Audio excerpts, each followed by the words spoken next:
Utang na naman! Puro na lang utang! Tuwing magpapakita ang mukha mo rito sa tindahan ko, wala akong ibang naririnig kundi utang! Anong akala mo sa mga tinitinda ko? Kusang dumarami? Binibili ko rin ng mga yan, ano? Anong tingin mo sa sarili mo? Swerte palagi? Hindi ka pa nakakabayad sa una mong inutang eh. Maya ka nga, Janina! Aling Elfa, pasensya na po talaga kayo. Hindi kasi ako nakasahod nung nakaraan sa trabaho ko eh. Kasi po ayaw ka nang marinig yung mga dahilan mong paulit-ulit na lang. Nakakasawa ka na, Janina. Ubus na ang pasensya ko sa'yo. Nung una, naaawa pa ako sa'yo kasi may anak ka. Pero ngayon, nabubwisit na ako. Napipikon na ako sa ginagawa mo. Nagtatrabaho naman po ako at nagsisikap sa buhay. Pero hindi na po talaga sumasapat eh. Eh ano ngayon? Kasalanan ko ba na hindi yan sumasapat? Ang problema ko lang dito ay yung bayad mo. Wala akong pakialam kung paano mo kinikita ang pera. Kasi ikaw, wala ka rin naman pakialam kung paano ko kinikita ang perang pinagtitinda ko rito. Pakiusap lang ha. Huwag ka na mangutang kung hindi mo naman kaya magbayad. Kasi dumarami lang ang utang mo sa akin. Baka dumating ang araw hindi na ako makapagtimpi sa'yo. Sige na ho, kahit isang sardinas at isang kilong bigas lang. Kailangan lang po talaga makakain si Bimbo. Kaninang umaga pa po kasi walang kain ng anak ko eh. Yan ka na naman. Ginagamit mo na naman dahilan ng anak mo. Akala mo ba magiging epektibo pa rin sa akin yan? Sa kakaganyan mo, manhid na ang awa ko. Inis na lang ang meron ako para sa inyo mag-ina. Sige na ho, pangako pong magbabayad na po ako kapag nakuha ko na rin po yung sahod ko. Sige na po. Alam mo, Janina, yan kasi ang napapala mo sa pakikipagtana ng maaga. Pinag-aaral ka ng magulang mo, pero anong ginagawa mo? Umayaw ka, nag-asawa ka. Tapos, yung napangasawa mo naman, sira ulo. Walang pangarap sa buhay at walang ibang alam kundi ang pagpapapogi lang. Yan ang naranasan mo. Refleksyon niya ng mga maling desisyon nyo. Dinadamay mo pa yung bata sa kahirapan ng buhay nyo.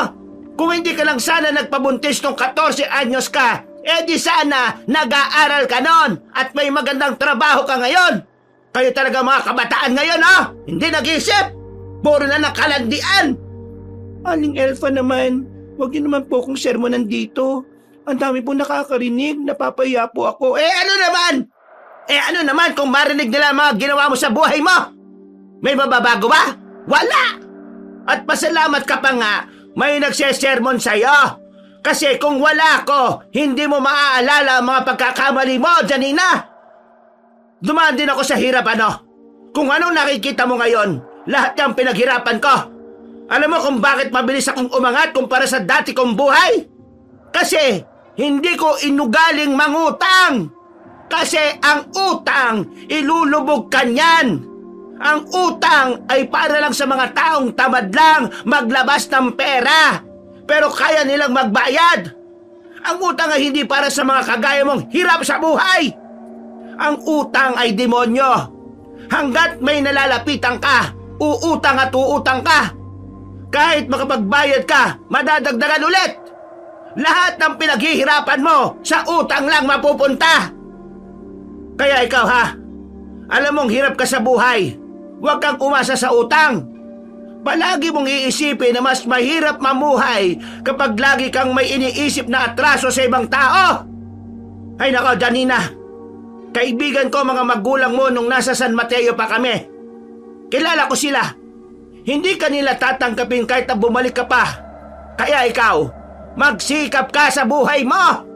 Humanap ka ng mas matinong trabaho para mabuhay kayo ng anak mo. Dahil ikaw na lang ang natitirang pag-asa ninyong dalawa. Hindi na maiwasan ni Janina na mapaiyak. Hindi dahil nasasaktan siya dahil sinisigawan siya ng matandang babae, kundi dahil sa mga sinasabi ni Aling Elfa. Mas lalo niyang napagtanto na marami siyang ginawang maling desisyon noon. Nakakaramdam siya ng panghihinayang. Naisip niya kung hindi lang sana siya naniwala sa matatamis na salita ng lalaking kinasama niya, baka nasa maayos ang buhay niya. Baka kasama niya pa ang kanyang mga magulang. Baka hindi na niya kinailangan pang mangutang. Pero ngayon, wala na siyang ibang magawa kundi ang manghinayang at magpatuloy sa mahirap nilang buhay. Hindi siya maaaring tumigil dahil meron ding umaasa sa kanya, ang kanyang anak na si Bimbo. Huwag kang umiyak dyan, ha? Hindi kita sinasaktan. Sinasabihan lang kita. Maraming salamat po sa sinabi ninyo. Sige po, aalis na po ako. Sandali! Bakit po? Kunin mo to. Ibalik mo na lang tong kaldero na malinis. Tira namin yan dito. Marami-rami pa yan, ha? Kainin nyo. Hindi yan utang, bigay yan. Pero ang sabi nyo, Diyos ka naman, ang dami pang sinasabi. Kunin mo na at maghapunan na kayo ng anak mo. maraming salamat po. Malaking tulong na po ito sa amin. Ay nako, bumigay na naman ako. Naglakad na lamang si Janina dala ang kaldero ng kanin na may lamang ulam na nakaplastik. May karamihan ng pagkain na yon kaya nakakasigurado ang babae na masusulit ni Bimbo ang hapunan. Pagkarating niya roon, naabutan niya ang anak na nakatulala sa malayo. Parang malalim ang iniisip nito. Pero batid niyang kapag gano'n ang bata, tiyak na nagugutom na talaga ito. Anak! Anak! Masayang pagkakatawag niya sa bata. Bumakas agad ng kaligayahan sa mata ng batang si Bimbo nang makitang may bitbit ang kanyang ina. Lumapit ang bata at yumakap sa hita ni Janina. Mama, ano pong dala nyo? Anak, bigay ito ni Aling Elfa. Pagkain, anak. Di ba sabi nyo, laging galit si Aling Elfa sa inyo? Bakit niya po kayo binigyan ng pagkain? Anak, lagi siyang galit pero hindi naman ibig sabihin nun masama siyang tao. Kaya nga ito, binigyan niya tayo ng makakain. Tara na, anak. Mama, hindi na ba talaga babalik si Papa? Napatigil si Janina sa tanong na yon ng bata. Yung kasi ang unang beses na nagtanong si Bimbo ng tungkol sa ama nito. Hindi niya alam ang isasagot. 1 taon na rin kasi mula nang iwan sila ni Adonis. Ang paalam lang nito sa kanila ay magtatrabaho sa Maynila. Pero nalaman na lang nila na meron ng ibang kinakasama ang lalaki. Mula noon, hindi na umasa pa ang babaeng si Janina na babalik ang kanyang asawa.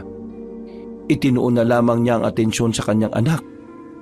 Anak, ang papa mo, masaya na ang buhay niya. Hayaan na natin siya. Ang mahalaga tayo, magkasama tayong dalawa. Sabay nating tutuparin ang pangarap mo. Tara na, alam kong nagugutom ka na rin. Kumakamot na lamang sa ulo ang batang si Bimbo nang pumasok na rin sila sa loob ng bahay. Masaya at masiglang kumain si Bimbo. Tuwang-tuwa naman si Janina. Masaya rin siya kapag nakikitang nabubusog ang kanyang anak. Matapos nilang kumain, agad na hinugasan ni Janina ang kaldero. Lumabas siya ng bahay para isauli yun. Pero habang naglalakad siya, isang matipunong lalaki ang nakasalubong niya. Hindi niya ito nakita dahil bigla na lamang itong lumitaw sa gilid. Rico! Ay, miss, sorry. Hindi kita nakita eh. Ayos ka lang ba? Ayos lang ba ako? Natumba ko kasi tumama ako sa dibdib mo. Sorry hindi ko talaga sinasadya. Halika, tulungan na kita. Hindi na. Kaya ko naman tumayo na mag-isa eh. Pasensya na talaga Hindi ko talaga sinasadya. Oo, ayos lang. Hindi rin naman ako alerto sa dinaraanan ko eh.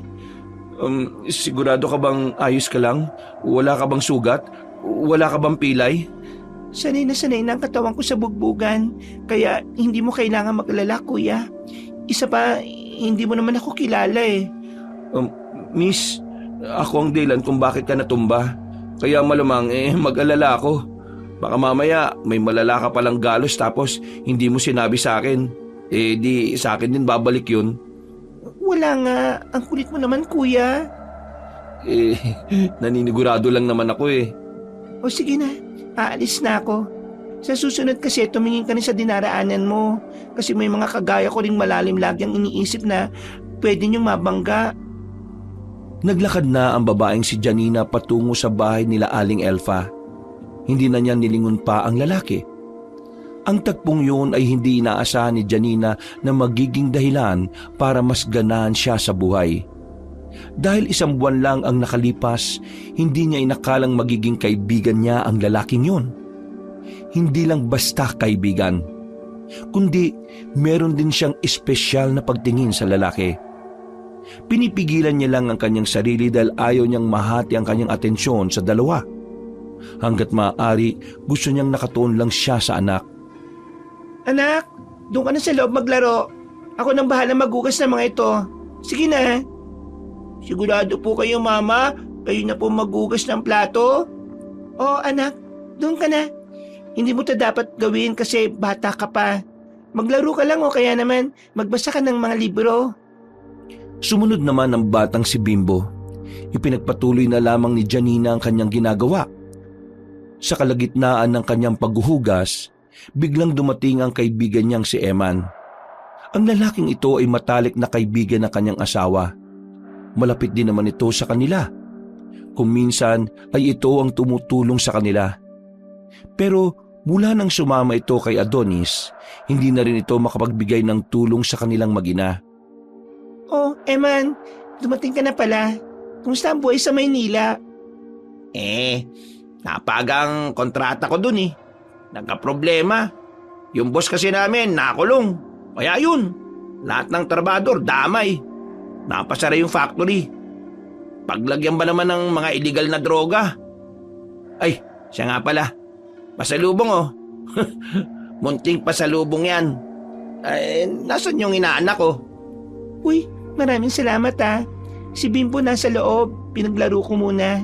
Gustong tumulong dito eh. Mabait talaga yung batang si Bimbo no? Buti na lang talaga, sa'yo nagmana at hindi kay Adonis. Siya nga pala. Kaya ako dumiretso dito kasi may ipapaalam ako sa'yo. Ano yun? Dahil napaga natapos yung kontrata namin, si Adonis, uuwi na yun dito. Ha? Bakit siya uuwi rito? Akala ko ba may iba na siyang kinakasama ron? Nung malaman nung bago niya na nanganganib yung trabaho namin, ayun, iniwan na siya. Kaya ngayon, ang sabi niya sa akin, uuwi na rin siya rito. Nauna na lang ako ngayon pero tingin ko, mamayang gabi nandito na yon. Sa sinabing yun ni Eman ay nabahala ang babaeng si Janina. Ang unang pumasok sa kanyang isipan ay si Ruel. Nahuhulog na kasi siya sa binata. Aminadong ito ang dahilan kung bakit siya nagkaroon ulit ng lakas para mabuhay. Pero ngayon, hindi niya alam kung ano ang kanyang gagawin. Magsasalita na sana si Janina nang biglang dumating naman si Ruel. May dala-dala rin itong pagkain. Napatigil yon nang makitang magkausap sila nila ni Eman. May kausap ka pala? Hindi, si Eman to, kaibigan ko. Matalik na kaibigan ng dati kong asawa. Ninong din ni Bimbo. Sino siya? Si Ruel. Manliligaw niya, pre. Manliligaw? Bakit, pre? Bawal ba? Ay, hindi naman. Wala naman ako sinabi. Wala naman problema. Mas pabor pa nga ako eh. Ha? Kung iisipin mong magagalit ako kasi pinagpalit mo yung kaibigan ko, para mo na rin iniisip na siraulo akong tao. Bakit naman ako magagalit? Si Adonis ka, naghanap ng ibang babae nun eh.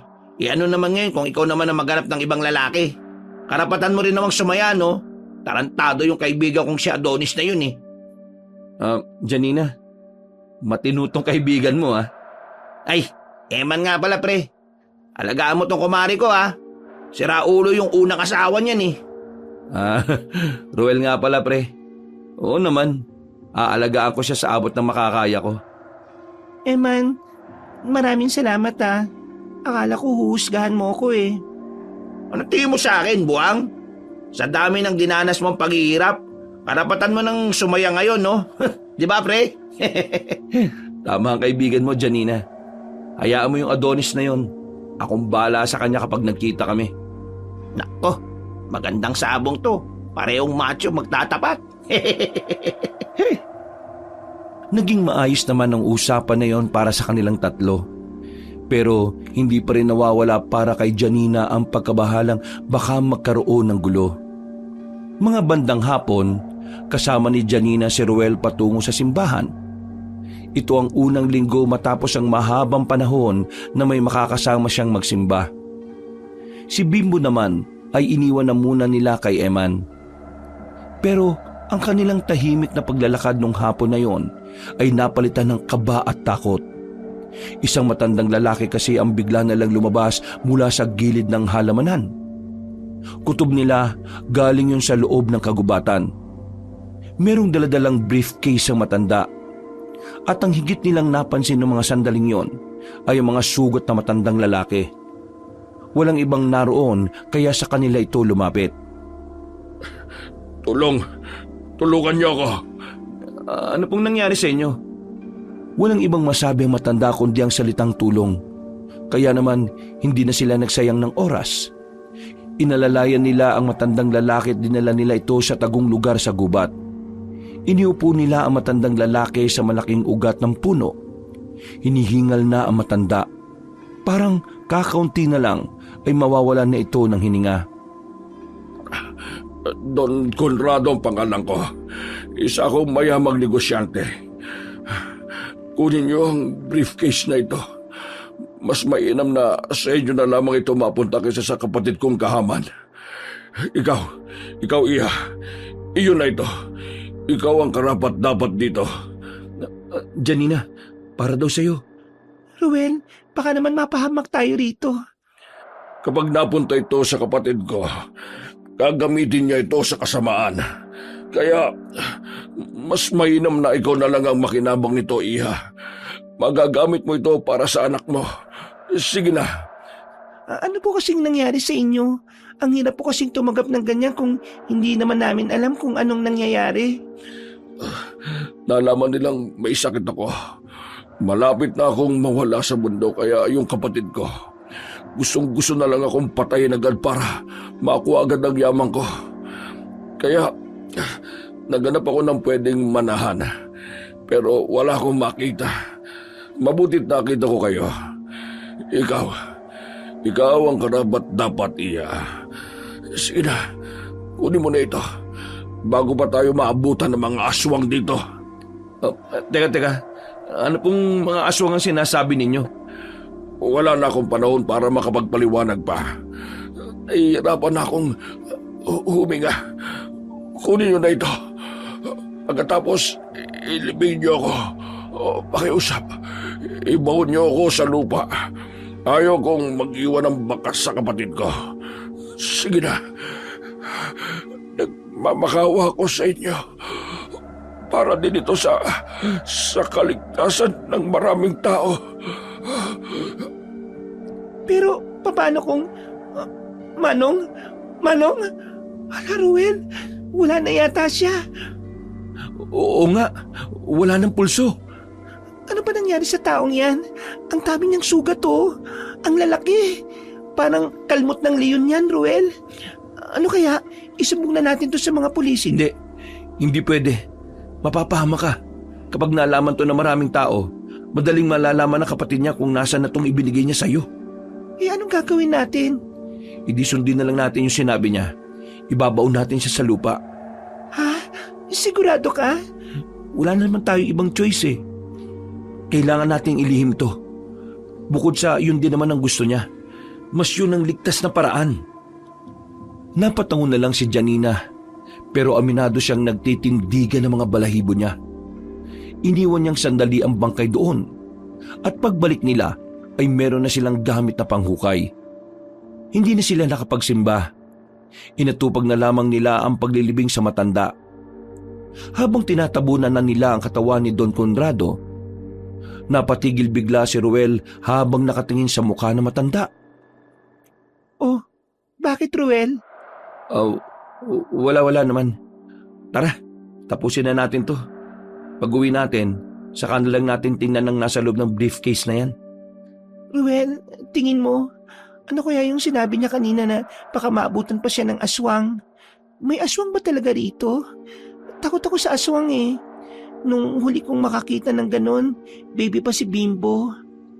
tingin ko nasabi niya lang yun kasi sobrang sakit na ng katawan niya. Sabi kasi nila, kapag malapit ka na rin mamatay, kung ano-ano na yung tumatakbo sa isip mo. Parang lutang ka na daw. Pag ganon, parang inaanda ka rin ng katawan mo na malagutan na ng hangin. Ha? Totoo ba? Ganun ba talaga yun? Yun ang sabi. Pero pwede rin naman nating pagbasihan yun. Sige na, magkukain na tayo. Makalipas ng ilang sandali, okay na siguro to. Malalim ng pagkakahukay natin, kaya hindi na siguro siya matutuntun dito. Tama lang ba yung ginawa natin, Ruel? Oo naman, no. Bakit naman hindi? Sinunod natin yung gusto na matanda. At isa pa, wala naman tayong ginawang masama sa kanya. Tinulungan pa nga natin siya eh. Pero sadyang yun na lang talaga yung oras niya. Janina, kalma lang. Wala namang nakakita eh. Isa pa, kahit may makakita, alam ng Diyos na wala tayong ginawa sa matanda na hindi maganda. Tumangutangon na lamang ang babae. Makalipas ang ilang minuto, umalis na rin sila doon. Madilim na ang paligid na makabalik na sila sa bahay ni Janina. Lihim nilang naiuwi ang briefcase. Buti na lang din, wala pa si Eman at Bimbo sa bahay. Tiningnan nila ang laman ng briefcase. Nagulat sila nang makitang puro diamante ang mga yon. May kasama rin pera. Meron din mga papeles. At nang basahin nila ang mga nakalagay, mga titulo ng lupa. Nanlalaki ang mga mata ng dalawa. Hindi nila inakala na ganun kalaking yaman ang hawak-hawak nila. Sa kaba na baka merong makakita, inutusan siya ni Ruel na itago na muna yon sa mas ligtas na lugar. Maya-maya lang, natigil ang kanilang pag-uusap nang biglang may dumating na lalaki. Inabutan sila nitong magkayakap. Nang makita ni Janina ang dating asawa na si Adonis, nanlilisik ang mga mata nitong nakatingin sa kanila. Agad itong lumapit sa kanila.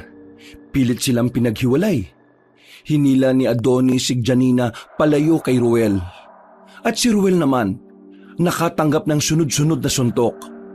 Hindi pa nakontento si Adonis. Kumuha ito ng 2x2 sa gilid at ipinalo. Buti na lamang ay nakailag agad ang lalaking si Ruel. Ano ba, Adonis? Tama na yan! Kaya pala hindi mo na ako hinahanap kasi meron ka ng pinalit, ha? Ang kapal ng mukha mo magsalita na parang ikaw yung unang naghanap ng iba, di ba? Lumapit naman si Ruel at sinuntok nito si Adonis. Tinamaan ni Ruel ang lalaki sa mata kaya agad itong napaatras. Hindi nagsayang ng pagkakataon si Ruel. Siya naman ang nagpakawala ng maraming suntok sa mukha ng kalaban. Dahil sa ginawa nito, natumba at nahirapang makabangon si Adonis. Umibabaw si Ruel. Pinagsususuntok nito ang siraulong lalaki. Hindi pa ito sana maaawat kung hindi lamang dumating si Eman. Gagi! Nang magkahiwalay ang dalawa, pumagitna na si Eman habang ang batang si Bimbo naman ay iyak ng iyak sa may gilid. Malandi kang babae ka! Nagtrabaho ko sa Maynila para sa atin pero ito sinukli mo? Tumigil ka nga! Akala mo ba hindi ko alam na nagkaroon ka ng bagong kinakasama mo ron? Akala mo ba hindi ko alam kung ano-ano kawalang hiyaan na lang ang ginagawa mo habang nasa malayo ka? 1 taon kang nawala, Adonis! 1 taon! Tapos ngayon, bumalik ka na parang ako ba ang may kasalanan kung bakit nahulog ako sa iba? Malay ko ba kung may bala ka pang bumalik? Malay ko ba kung ako pa din ang mahal mo kasi naghanap ka ng iba? Bakit ka bumalik? Kasi wala ka ng kabit? Kasi iniwan ka na? Wala ka na ring trabaho? Kapal na mukha mong magpakita ulit at tumaktong parang wala kang ginawa kalokohan. Eh ano naman, kung naghanap ako ng iba? Normal naman yun, ah. Malayo ako. Wala akong makausap. May pangangailangan ako bilang lalaki na kailangan ko maramdaman. Ano naman masama ron? Naririnig mo ba ang sinasabi mo? O baka sabog ka na naman? Lulong ka na naman yata eh. O ikaw, lalaki, umalis ka rito, ha? Bahay namin to. Bahay ko to! Ako nagbayad ng bahay na to noon at wala kang inambag. Kaya ikaw ang umalis dito. Abat, tinatarantado mo ba ako? Ako ang ama ni Bimbo. Tapos paalisin mo ako rito? Ano ba pinagmamalaki mo, ha? Yang lalaking yan? Bakit? Mas masarap ba yan? Mas marami bang pera yan? Ano? Si Ruel ang nakasama ko noong mga araw na walang-wala ako. Lahat ng pangangailangan ko, binibigay niya kahit na hindi ko naman hinihingi. Higit sa lahat, sa kanya ko naramdaman ang pagmamahal na kahit kailan hindi ko naramdaman sa'yo. Kaya Adonis, kung meron pang dapat sisihin kung bakit nagkaganito tayo, ikaw yon. Wala nang iba. Kaya ikaw ang umalis dito bago pa ako tumawag ng mga pulis. Pre, hayaan mo na muna. Mainit pa ang mga ulo nyo eh. Palamig na muna. Isa ka ba? Tarantado ka. Ikaw ang nagsabi kay Janina ng lahat, no? Akala ko ba kaibigan kita? Bakit mo ako nilaglag? Pre naman, ilang buwan kang hindi nagpaparamdam sa kanila eh. Tuwing uuwi ako, kada katapusan, nakikita ko silang mag-ina na naghihirap. Umiiyak lagi ang inaanak ko. Lagi nilang tinatanong kung nasan ka. Tingin mo, hindi ako bibigay? Tingin mo, ililihim ko lahat ng mga kagaguhan mo kahit nakikita ko naghihirap sila rito?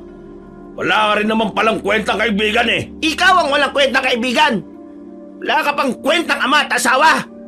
Ikaw na nga tong may ginawang kalokohan eh. Ikaw pang may ganang gumanyan. Baka nakakalimutan mo. Ikaw ang unang nagloko rito, pre. Hindi si Janina. Si Janina, hindi yan nagloko. Ginawa niya lahat ng makakaya niya para mabuhay habang ikaw nagpapakasarap ka sa iba. Tapos kayo nakahanap na ng totoong taong magmamahal sa kanya eh. Gaganyan ka. Maliw ka ba? Oo, kaibigan kita, pre. Pero hindi ako yung tipo ng kaibigan na kukonsintihin ka sa kalokohan mo. Hindi tayo pareho. Kung kaya mong maging masama, ako hindi. Dami mong sinasabi. Ang sabihin mo lang, kahit na kailan, hindi ka naman talaga naging totoong kaibigan sa akin. Naging totoo ko sa'yo. Ilang beses kitang sinubukang akayin pabalik sa tama. Pero palagi mo akong tinutulak palayo. Kaya bahala ka sa buhay mo. Wala ka na kaibigan. At parang mukhang wala ka na rin pamilya. Magsama-sama kayong mga wala kayong kwenta. Pagkatapos nyo akong pakinabangan noon, ngayon, iiwan nyo ako? Ha? Pakinabangan? Huwag ka ba, Adonis? Kailan kita pinakinabangan? Ultimong panganganak ko, wala kang naiambag. Kahit man lang sana samahan mo ko noon. Pero wala. Mas pinili mo pa ang mga kaibigan mo sila ulo din. Tama na! Tama na yan! Nakakairita na yung mukha mo. Kahit na palayasin mo ako rito, hindi mo ako pwedeng palisin. Baka nakakalimutan mo, kasal tayo, Janina. Sa mata ng Diyos, tayong dalawa mag-asawa. At hindi kayong dalawa ng lalaking yan. Wala akong pakialam kung ikinasal tayo. Para sa akin, yun ang pinakatangang desisyon na ginawa ko sa buhay ko. Kaya kung pwede lang, umalis ka na. Alis ako ngayon, pero babalik ako kayo. Kapag bumalik ako rito, ayoko na makikita ang pagmumukha ng lalaking yan. Kung hindi, ipapadampot kayo sa mga pulis. Kasi nakikiapid siya, oh. O paano? Kagala muna ako, ha. O ikaw lalaki, huwag mong ipagsiksikan ng sarili mo rito. Sampid ka lang. Palis na sana ang lalaking si Adonis nang biglang magsalita ang batang si Bimboy. Lumapit ito sa ama, tumawak sa hita. Pero hinawi lang yun ni Adonis ng malakas ang kamay ng bata. Huwag mo akong hawakan! Visit ka! Lumabas na lamang ang lalaking si Adonis at padabog pang isinarado ang nabubulok nilang gate. Umiyak na lamang ang batang si Bimbo nang makalapit ito sa kanyang ina.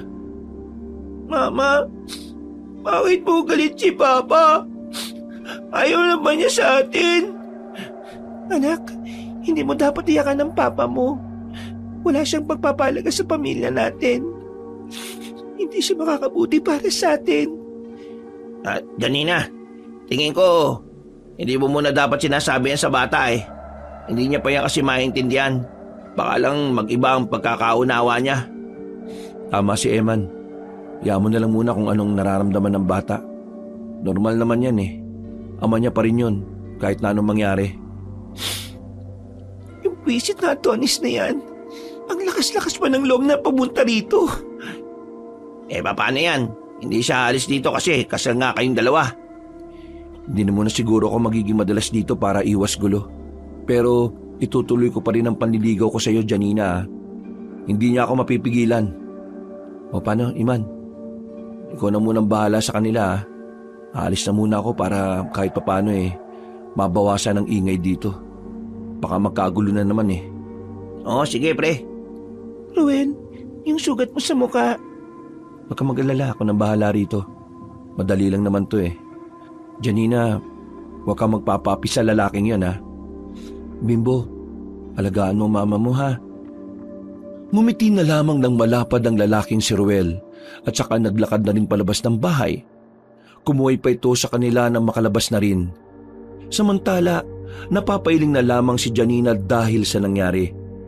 Hindi niya kasi talaga inakala na makakaroon pa ng lakas ng loob ang lalaking si Adonis para humarap sa kanila. Eman, maraming salamat ha. Sus, wala yun. Para ka namang others. Isa ba, inaanak ko naman si Bimbo Kumari din kita. Akong bahala dun kay Adonis. Susubukan ko siyang kausapin. Tumango na lamang ang babaeng si Janina. Nung gabing yon ay hindi umuwi si Adonis. Pero kinaumagahan, nabulabog ang masarap na pagtulog ng mag-ina. Agad na napabangon ng babaeng si Janina na makarinig siya ng mga kalabog sa kusina. Pagtingin niya sa bakuran nila, naroon si Adonis. Masama ang tingin sa kanya. Nagkalat ang mga kaldero sa sahig. Bakit ka ba nag-iingay? Bakit wala na naman kanin? Kung walang kanin, malamang walang nagsaing. Ano ba klaseng tanong yan? Iluso mo ka! O bakit? Sasaktan mo ako? Sige, subukan mo. Ha!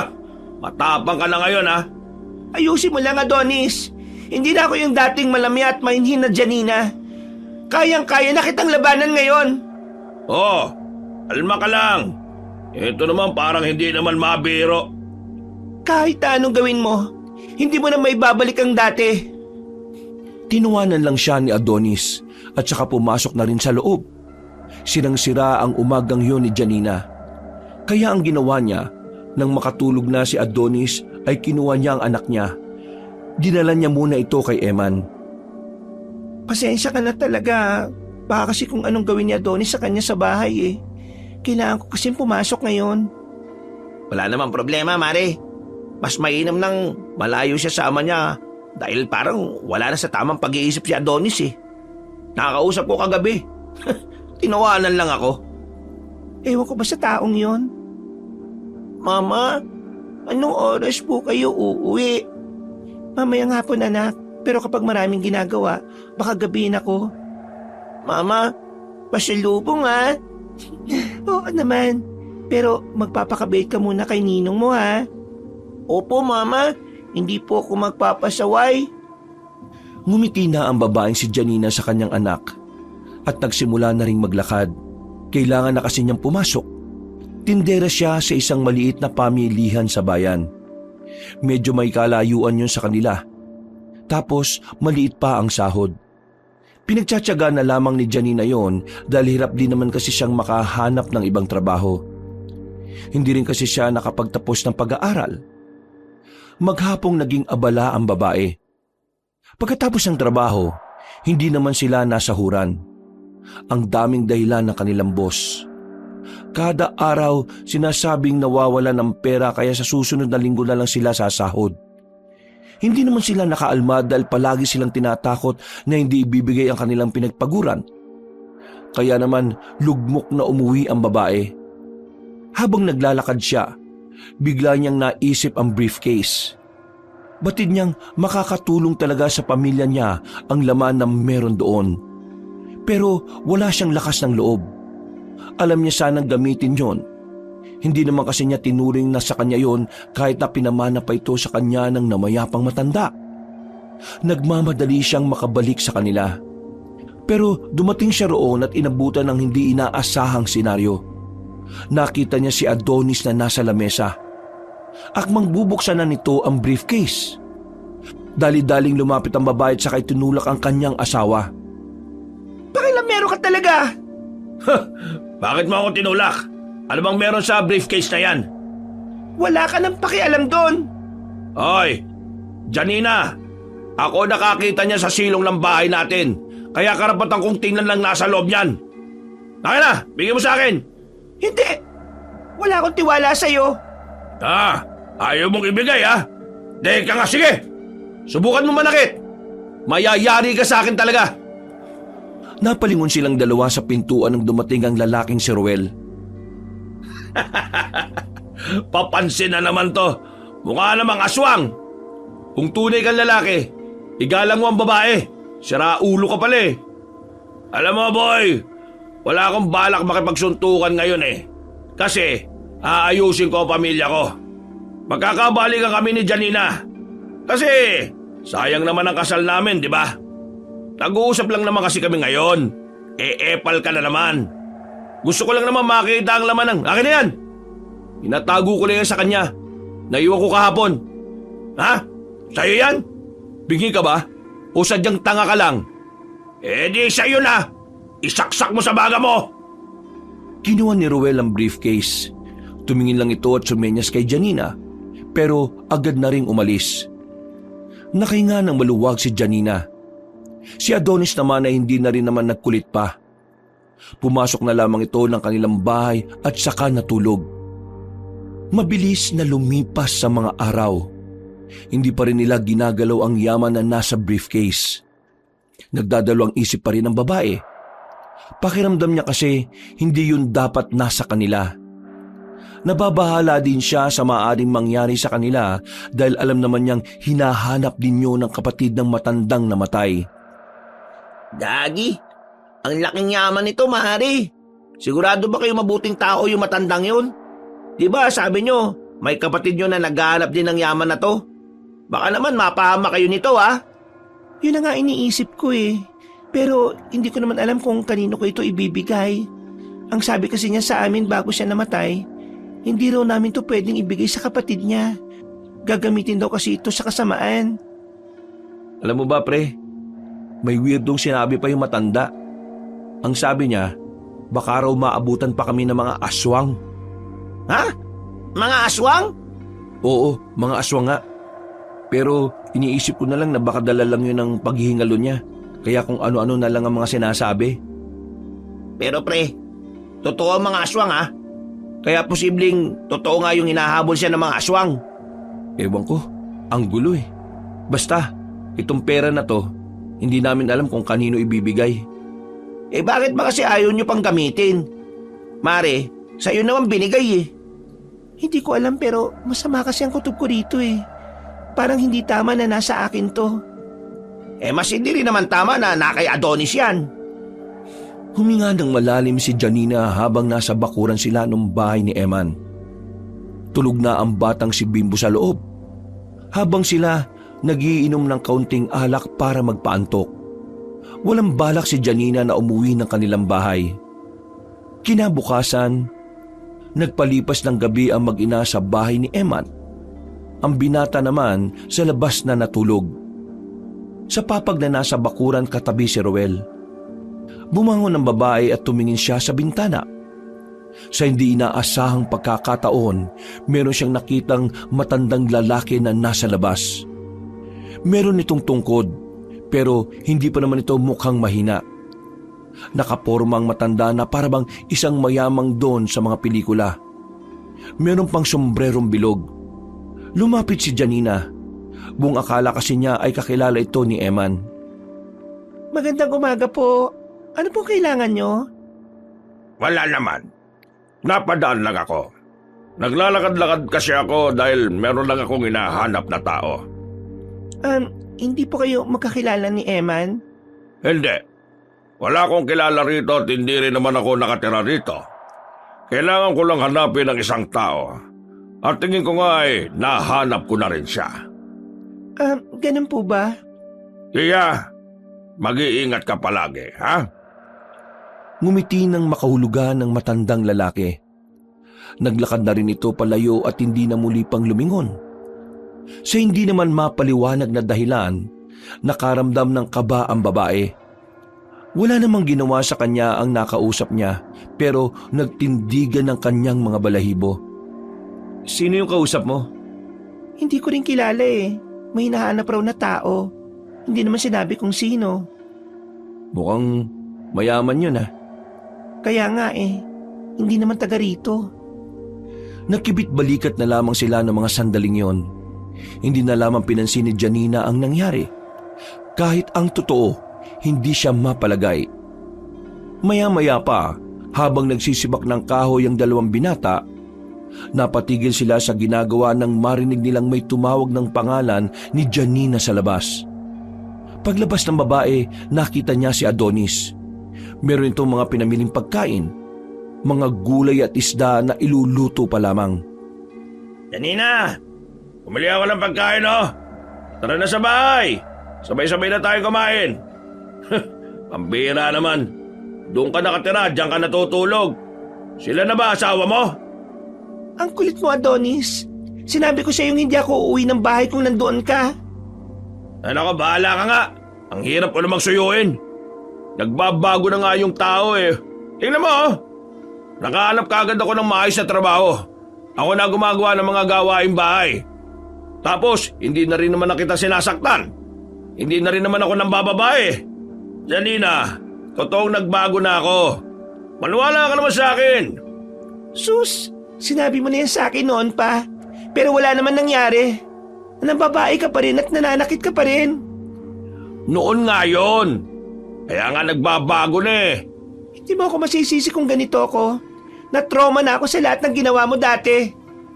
Oo na. Alam ko namang mahirap maniwala na nagbabago na ako eh.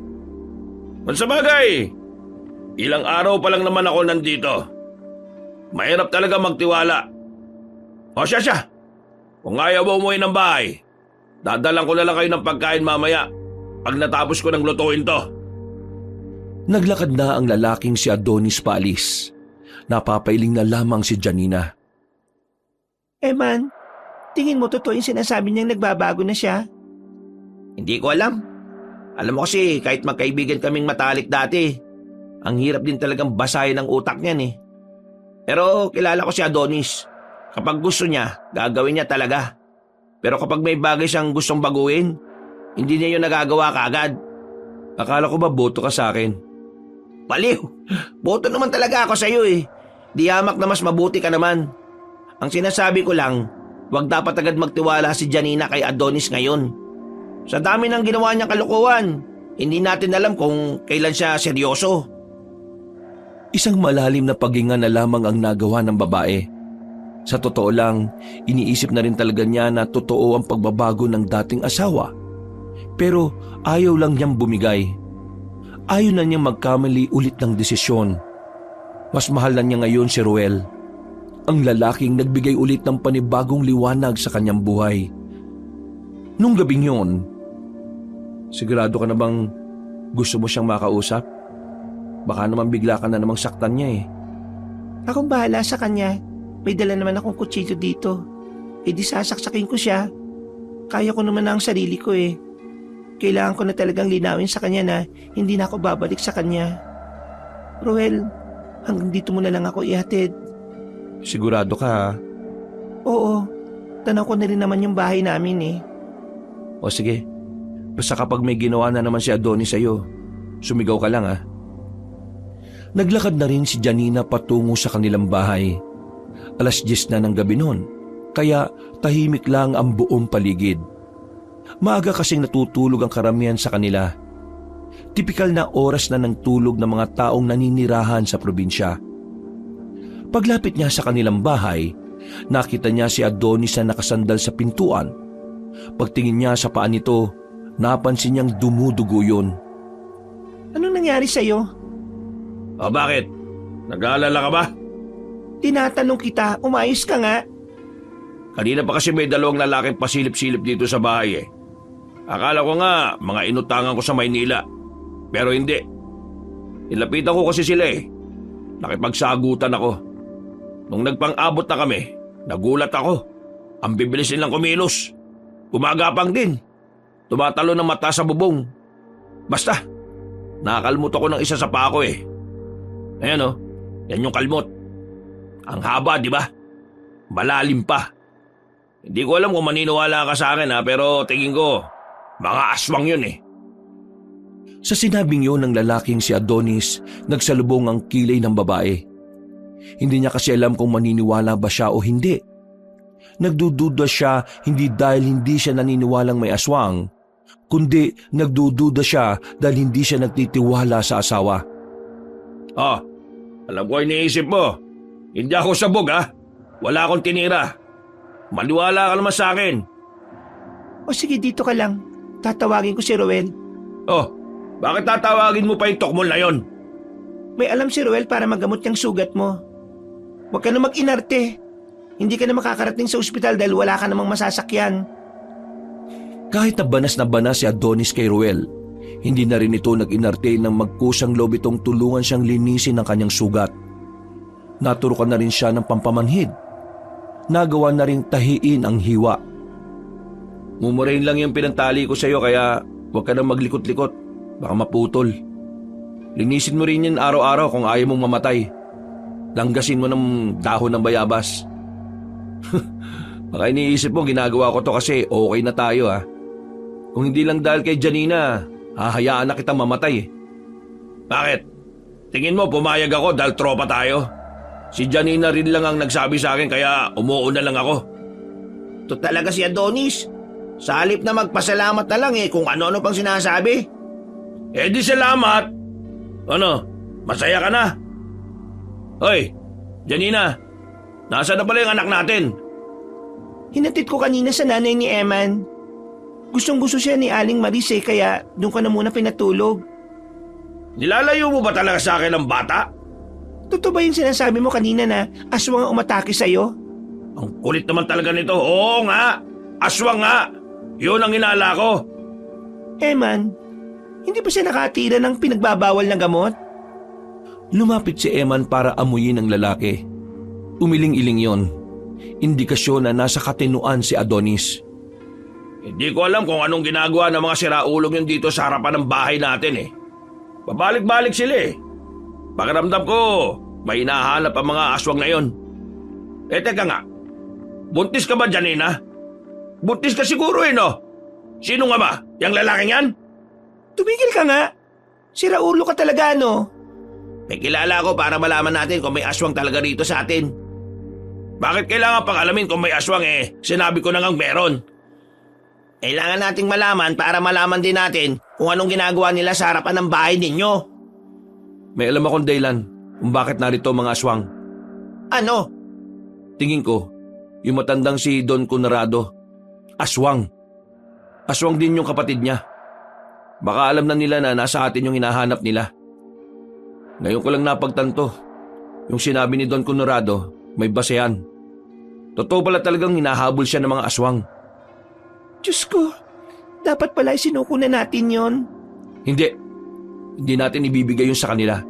Dahil kung totoong aswang nga yung kapatid ni Don Conrado, siguradong delikadong mapasakmay nila yung bagay na yon. Baka gamitin nga nila sa kasamaan. Teka. Ano ba pinag-uusapan niyo dyan, ha?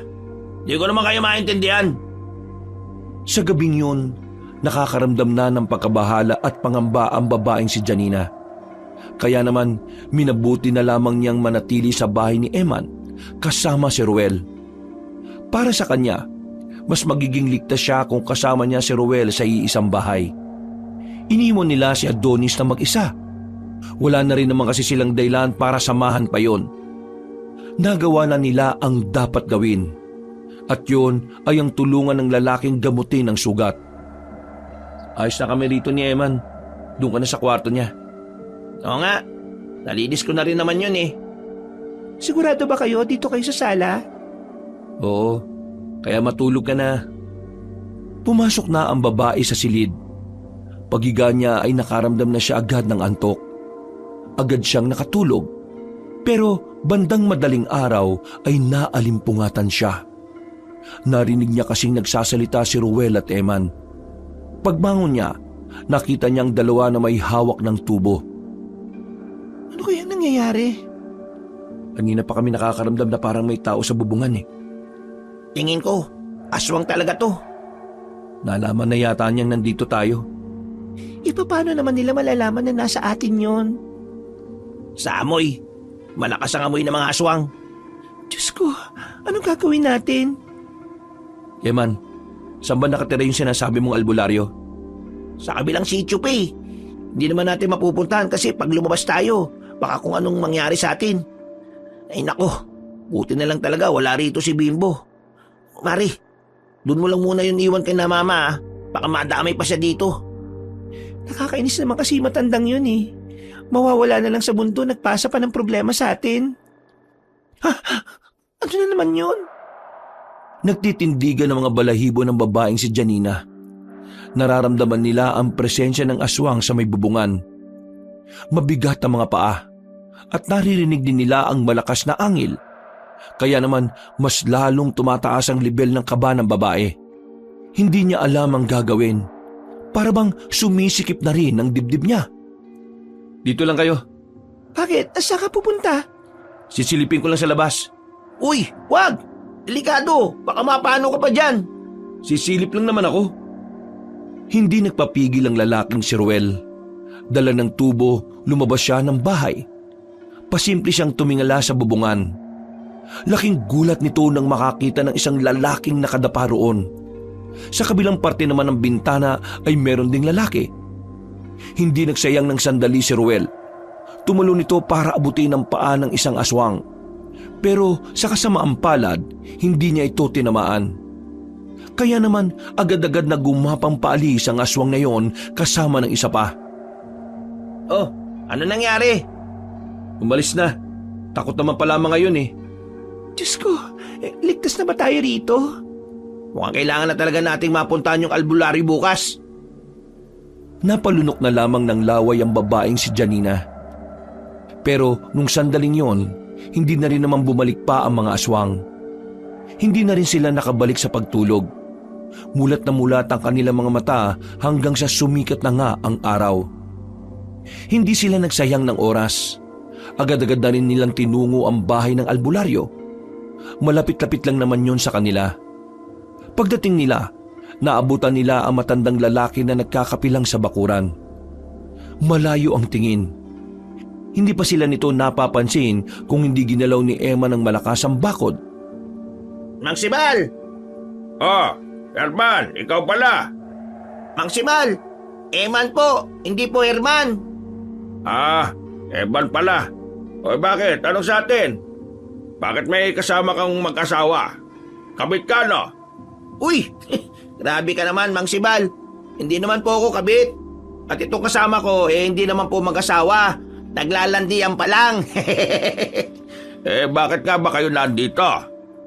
Kailangan po kasi namin ng tulong nyo eh. Alam ko kasi na pamilyar kayo sa mga aswang. Ay, mga aswang lang pala eh. Ano? Aswang? Opo. Umayos ng pagkakaupo ang matandang lalaki at tumingin sa kanila ng seryoso. Bakit? Inatake ba kayo ng aswang? Buntis ba ang babaeng ito at inaaswang siya? Janina, ikaw na lang siguro magkwento. Pinapasok sila ng matandang lalaki sa loob ng bahay nito. Huminga na muna ng malalim si Janina bago niya tuluyang sabihin kung ano man ang kwento nila. Nang matapos na siya, baka sa mukha ng albularyo ang pagkabahala. Dahil ayon dito, yun ang unang pagkakataon na makakaroon nga ng aswang sa kanilang lugar. Kung ang dahilan kung bakit sila naririto sa atin ang yaman na kailangan nila, mukhang kailangan nating isuko sa kanilang tinatago ninyo. Kaso Manong, mukhang hindi po magandang ideyang yan eh.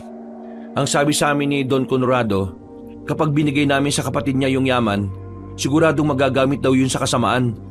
Posibleng gamitin nila ang pera para magparami o kaya mambiktima ng mga tao. Pero kung hindi nyo isosoli yan, mapapahamak naman kayo. Kung ibabaw nyo naman yan sa lupa, kayo at kayo pa rin ang babalikan ng mga aswang. Hindi nyo kilala mga aswang. Kapag meron silang gustong kunin, kailangan nilang makuha. Gagawa at gagawa sila ng paraan para makuha kung anong gusto nila. Ruel, may punto naman si Mang Sibal eh. Kung naibalik nga natin tong yaman, paano kung mangyari nga yung sinasabi ko? Kung gamitin nga nila sa kasamaan, di mas lalong maraming mapapahamak. Hindi po ako sang-ayon sa ideya niyo, Manong. Ayaw kong may mamatay na mga tao ng dahil lang sa desisyon na ginawa namin. Ay sige, kung ayaw ninyo, ay ang tanging magagawa na lang natin labanan ng mga aswang na yan. Kasi kung hindi kayo papalag, lalamunin lang nila kayo ng buhay. Eh kung ganun nga, palag-palag na lang talaga. Janina, yung anak mo, mas mainam na wag mo na munang kunin sa nanay nitong si Eman. Mas ligtas siya dun eh. Tumango na lamang ang babaeng si Janina, pero bakas pa rin naman sa kanyang muka ang labis na takot at pangamba. Bumalik na rin sila sa bahay nila nung umagang yun. Tinandaan nila lahat ng sinabi sa kanila ni Mang Sibal. Binigyan din sila ng mga pansamantalang pangontra. Pero kahit na ganon, hindi pa rin nakakampante ang kanilang kalooban. Kinagabihan, Kayo naman muna matulog. Ako naman na magbabantay. Gigisingin ko lang kayo kung sakaling merong aswang. Ayos lang, Mare. Kami na lang ang magbabantay. Kaya naman namin eh. oo, kami na lang. Matulog ka na kung inaantok ka na. Hindi pa nga ako inaantok. Sige na, matulog na kayo. Ako nang bahala. O sige, ganito na lang. Ako na muna matutulog. Mamaya, gisingin niyo ako. Ako naman ang papalit sa inyo. O sige, mas mabuti pa nga yung ganyan. O paano? Idlip na muna ako ha. Ngumiti na lamang ang dalawa sa lalaki. Nang sila na lamang ang naiwang gising sa tapat ng hagdanan, tahimik lang nilang binabantayan ang lugar. May nakahanda rin silang itak sa gilid. Saka mo na isipin yung tayo. Ha? Ang ibig ko sabihin, isang tabi na muna natin kung anong meron tayo. Unahin natin itong problema na meron tayo ngayon. Oo, sige. Pero nag-aalala nga ako kasi ang tagal mo nang nanliligo sa akin tapos wala pa rin akong sagot. Anong matagal? 1 buwan at 2 linggo pa lang halos yun. Matagal na ba yun? Nasanay kasi ako noon na 2 araw lang akong niligawan ni Adonis eh. Iba naman si Adonis. Iba rin naman ako. Sa ngayon, huwag kang mabahala kung mapatagal o hindi. Hindi rin naman ako nagmamadali eh. Ang mahalaga naman ngayon, nasa ligtas tayo. Lalong-lalo ng anak mo. Maraming salamat, Ruela. Ikaw ang nagbigay ng sigla sa buhay ko mula nang makilala kita. Pasalamatan mo ang sarili mo. Naging matadag ka sa mga panahong sarili mo lang ang kaya mong sandalan. Janina, lagi mo lang tatandaan na kailangan mong maging matatag para sa sarili mo at para sa anak mo. Alam mo, naisip ko lang minsan kahit pala ang hirap ng buhay, mas dumadali kapag nagiging masaya tayo. Kaya nga eh, napansin ko yun nung dumating ka sa buhay ko. Naging masaya rin naman ako nung makilala kita eh. Napangiti na lamang ang dalawa ng mga sandaling yon. Marami pa silang napag-usapan. Hindi na rin nila ginising si Eman dahil nalibang na rin sila sa mga pinag-uusapan nila. Walang aswang na nagparamdam ng mga oras na yon. Hindi nila alam kung dahil ba yun sa mga pangontrang dala nila o baka sadyang nagpahinga ang mga yon. Kinaumagahan, handang-handa na sila para ibaon ang briefcase. Pero bago yon, kinailangang umuwi ni Janina sa kanilang bahay para kumuha ng mga panghukay. Kasama niya si Ruel na magtungo sila roon. Pero nang dumating sila, wala silang dinatnan na tao. Wala si Adonis nung sandaling yon. Oh, wala rito yung kumag Baka pumasok sa trabaho. Uy, tingnan mo to. Nilapitan nilang dalawa ang mga bakas ng paa sa putikan. Malalaki ang mga paa. Hindi yun paa ng pangkaraniwang tao lang. Baka yan ang aswang yan? Oo, parang. Teka, di kaya may masamang nangyari sa asawa mo? Bakit naman siya kukulitin? Di ba dapat ako? Hindi ko rin alam eh. Hindi na lamang nila pinansin ng mga bagay na yon. Agad nilang kinuha ang panghukay sa lupa. Pagkatapos ay agad na rin nilang binalikan ng lalaking si Eman. Matapos silang makapag-almusal, umalis na rin sila at nagtungo sa kagubatan. Agad silang nagukay. Dala-dala nila ang briefcase na naglalaman ng yaman ng namayapang si Don Conrado. Bilisan natin. Baka mamaya may makakita sa atin dito. Baka makuha pa itong yaman na to. Makakanda loko-loko talaga ang lahat. Sige pre. Sige, Titingnan ko na lang ang paligid kung may tao. Hindi sila nagsayang ng sandali. Agad silang nagukay. Nang lagpas tuhod na ang kanilang nahukay ay sa kanila ibinaon ng briefcase. Dali-dali nila itong tinabunan. Nilagyan din nila yon ng mga bato sa ibabaw para hindi mahalatang hinukay. Dakong 10:10 ng umaga, nagpaalam na muna si Ruel sa kanilang dalawa. Naiwan na lamang si Eman at Janina. Habang abala sila sa paglalaga ng karne, isang matandang lalaki na naman ang bigla na lamang tumigil sa tapat ng bakuran nila. Magara pa rin ang suot na matanda. Dala-dala pa rin ito ang tungkod. Hindi maaaring magkamali ang dalaga. Yun pa rin ang matanda na una na niyang nakausap sa parehong lugar. Kilala mo, Mare? Hindi, sino ba yan? Bakit nakatingin sa'yo? Lalapitan ko lang, baka may tatanong na naman. Na naman? Nakausap mo na yan dati? Oo, nung nakaraan. Dumaan siya dito. Tumayo ang dalaga at saka naglakad palapit sa matanda. Nakangiti ito sa kanya. Pero iba ang nararamdaman niya sa ngiting yun. Para bang merong itong ibang pakay. Magandang umaga po. Sino po hinahanap nyo? Ikaw, Iha. Ako po. Kilala niyo po ba ako? Hindi kita kilala. Bakit niyo po ako hinahanap? Dahil nasa sayo ang hinahanap ko. Hinahanap na alin po? Ngumiti na naman ang malapad na matandang lalaki. Nakita pa ni Janina ang malalaki nitong ngipin. Bagay na nakadagdag ng kanyang pagkailang. Iha, ibigay mo na sa akin ang briefcase para wala tayo maging problema. Nang marinig yun ni Janina, agad niyang nakuha kung ano ang nangyayari. Gusto niyang umatras. Gusto niyang sumigaw pero noong mga sandaling yon ay hindi niya magawa. Masyado siyang nilalamon ng kanyang takot at kaba. Nang mapansin ni Emma ang kakaibang ekspresyon ng mukha niya, naisipan na rin ng binata na lumapit sa kanya. Paglapit ni Eman, naglakad na rin ang matandang lalaki palayo. Uy, sino ba yun? Ayos ka lang ba? Namumutla ka, oh. Man, yung matandang yon. Tingin ko, siya yung kapatid ni Don Conrado. Alam niya tungkol sa case. Pinagbabantaan niya ako. Ano?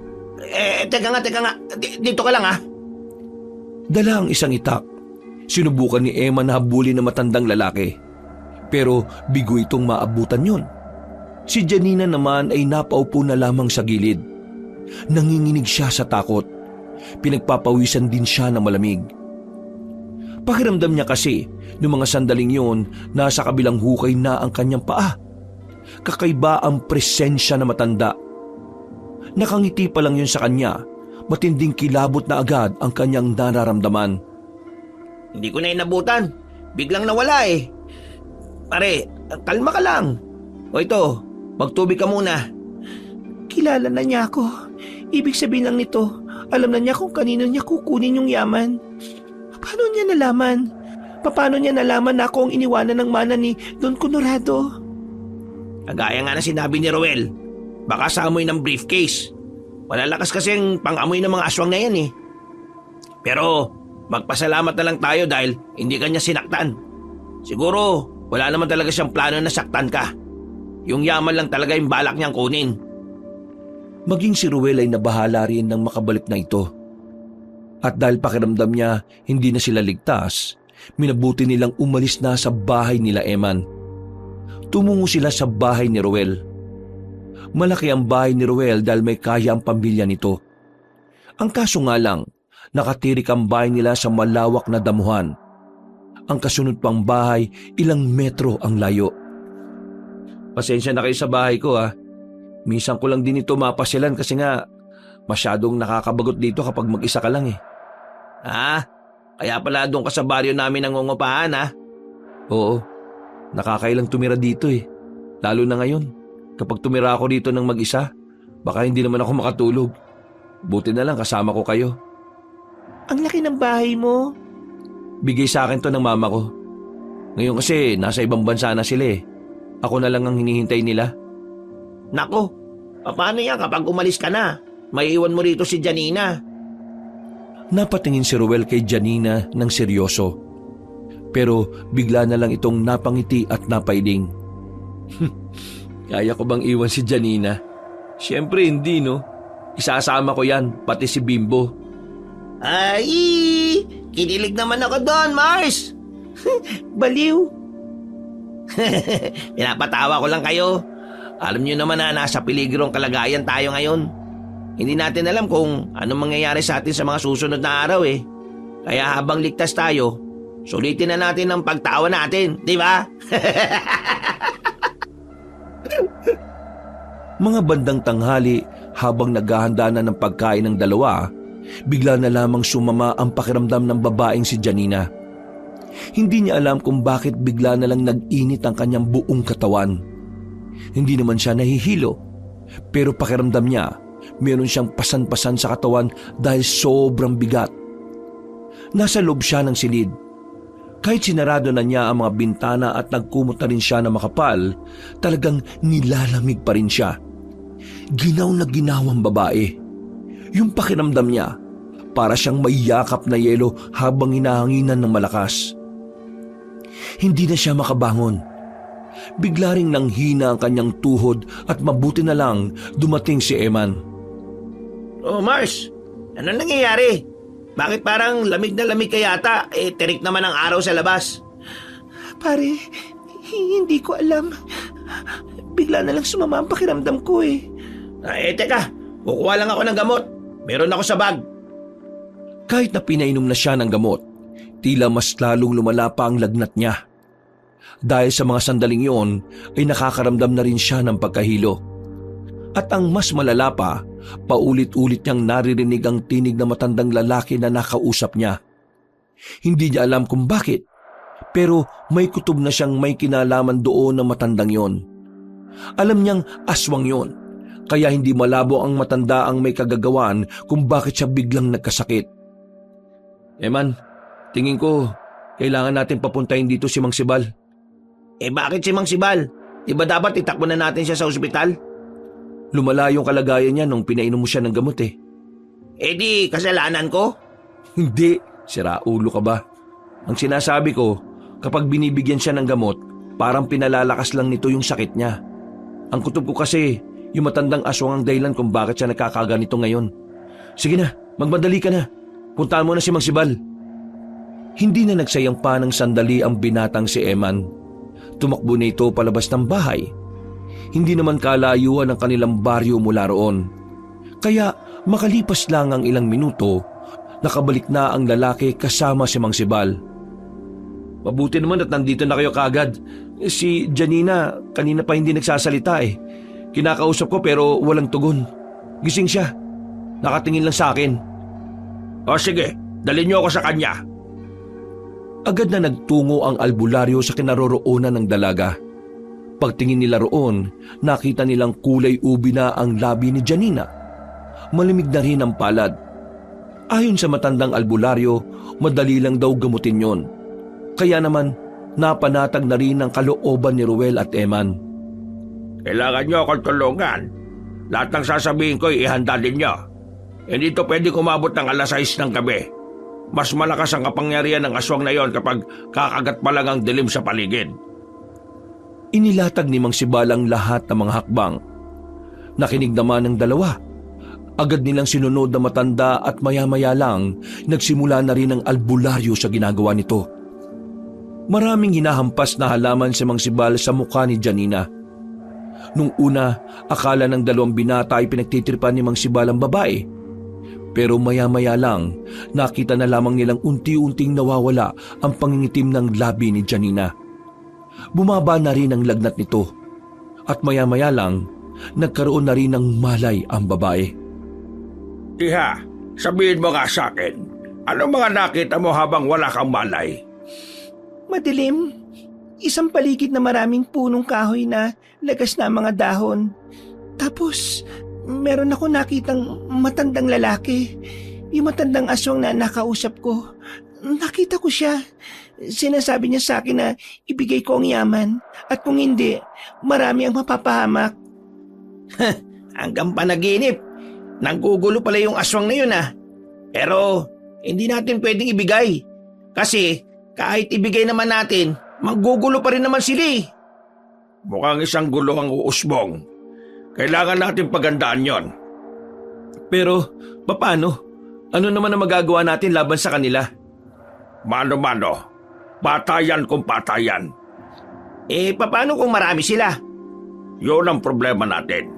Kaya ang una kong ipapayo, kung hindi nyo ibibigay ang gusto ng mga aswang, kayo ang umiwas. Kayo ang umalis. Lisanin nyo ang probinsyang ito. Nakatinginan ng dalawang binata. Napagtanto nila na yun nga lang talaga ang pinakamagandang paraan para maiwasan ang banta ng mga aswang. Kaya naman, noong bandang gabi at naging maayos na rin ang kalagayan ng babaeng si Janina, wala na silang sinayang na sandali. Lumarga na sila para puntahan ang anak ni Janina na si Bimbo. Habang nasa kalagitnaan sila ng biyahe gamit ang tricycle ni Mang Sibal, hindi maiwasan ni Janina na hindi kabahan.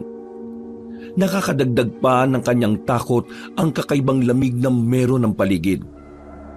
Tahimik lamang nilang tinatahak ang daan, pero habang nasa kasagsagan sila, bigla naman pumutok ang gulong ng kanilang sinasakyan. Wala silang nagawa kundi ang mapatigil na lamang sa gilid.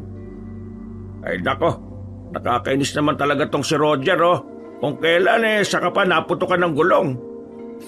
May pangalan pa talaga tong tricycle nyo Roger Oo naman. Yung tabo ko nga sa bahay, pangalan nun Cecil Paano yan? Hindi na ba natin mapapaandar yan? Putok na nga ang gulong. Dito pa talaga tayo naputukan ng gulong. Nakakatakot naman dito. Huwag ka mag-alala, iha. May dala naman akong langis ng lana. Malalaman ko kagad kung may aswang sa paligid o wala. Lana ang pangalan ng langis ninyo?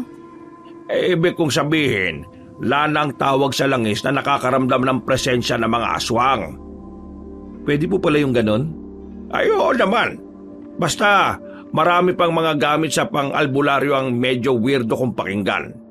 O paano? Maglakad na lang tayo papuntang terminal. Paano po itong tricycle ninyo? Iiwan na lang siguro muna natin. Babalikan ko na lang kapag naihatid ko na kayo. Sure, kung walang kukuha niyan dito. Sino naman kukuha niyan? Bulok na yan. Tila nagkaroon sila ng bagong pag-asa nang biglang may paparating ng truck. Malayo pa man ito ay agad na nila itong pinapara. Pakaway-kaway sila. Naging epektibo naman ito nang tigilan sila ng driver. Pwede ba kami makisabay kahit nasa likod lang? Papunta lang kami sa terminal. Mag-aabot na lang kami ng kahit na makano kung pwede. Nakatinginan ng driver at pahinante. Tumango na lamang ang mga yon bilang tugon. Hindi naman sila nag-atubili pang umakyat. Buti na lang talaga hulog ng langit tong truck na ito. Mama, makakarating po ba tayo kapag ito po yung sinakyan natin? Oo naman anak, kahit na anong sasakyan na may gulong makakarating tayo. Huwag ka mag-alala, Bimbo. Wala namang masamang mangyayari sa atin Nandito kami para tulungan kayo mag-ina. Nagpapalakas na naman to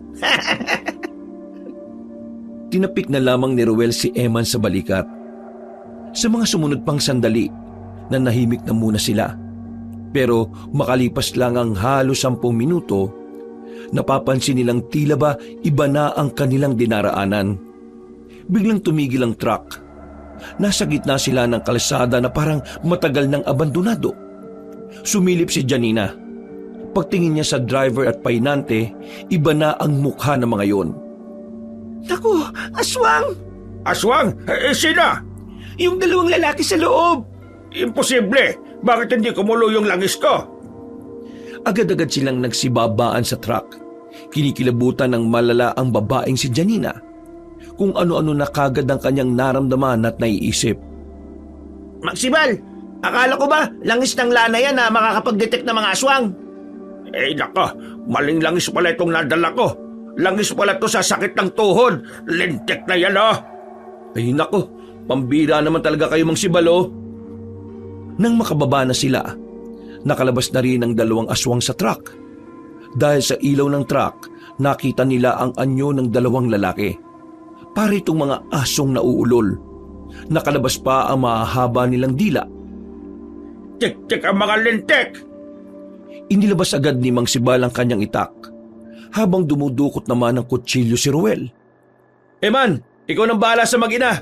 Kami na rito sa dalawang ito. Sige pre, walang problema. Nagsimula nang lumapit sa kanila ang dalawa. Aminadong ang lalaking si Ruel na kinakabahan din siya. Pero dahil naroon si Janina, lumalakas din ang kanyang loob. Mga ilang sandali lang, nagsimula nang makalapit sa kanila ang dalawang aswang. Nang makabuelo ang mga yon, ay dali-dali itong lumusob. Hindi nagpatinang ang dalawa, lalong-lalo na ang matandang si Mang Sibal. Wala man lang itong nararamdaman na kahit na anong takot. Kaya ang dalawang aswang nagkaroon ng pagkailang na lumapit. Anong akala niya? Mga simpleng tao lang kami? Hindi, mga loko! Pinagtatataga ni Mang Sibal ang mga aswang, habang si Ruel naman ay nagawa niya ring patamaan ng saksak ang isa sa mga yon. Tinatakpan na lamang ni Janina ang mata ng kanyang anak. Mang Sibal, ang galing niyo namang makipaglaban. Sakto lang. Sus, pahambol ka pa ha? Hindi na lumapit sa kanila ang dalawang aswang. Kaya ang ginawa nilang dalawa ay sila na mismo ang lumusob sa mga iyon. Muli nila yung tinamaan. Bumulagta agad ang isa sa kanila, habang ang isa naman ay magtatangkapasahan ng tumakas. Pero ipinukul ni Ruel ang hawak-hawak niyang kutsilyo. Tinamaan ng lalaki sa ulo, kaya agad na rin itong tumumba. Nilapitan nila yon para siguraduhin patay na nga ang dalawa. Nakahinga sila ng maluwag nang mapagtantong nalagutan na ng hininga ang mga yon. Wala na tong dalawa. Mabuti naman at hindi naman pala sila mababangis. Kung ganun magagamit natin tong truck patungong terminal. Ayos! Sa wakas makakarating na tayo ron.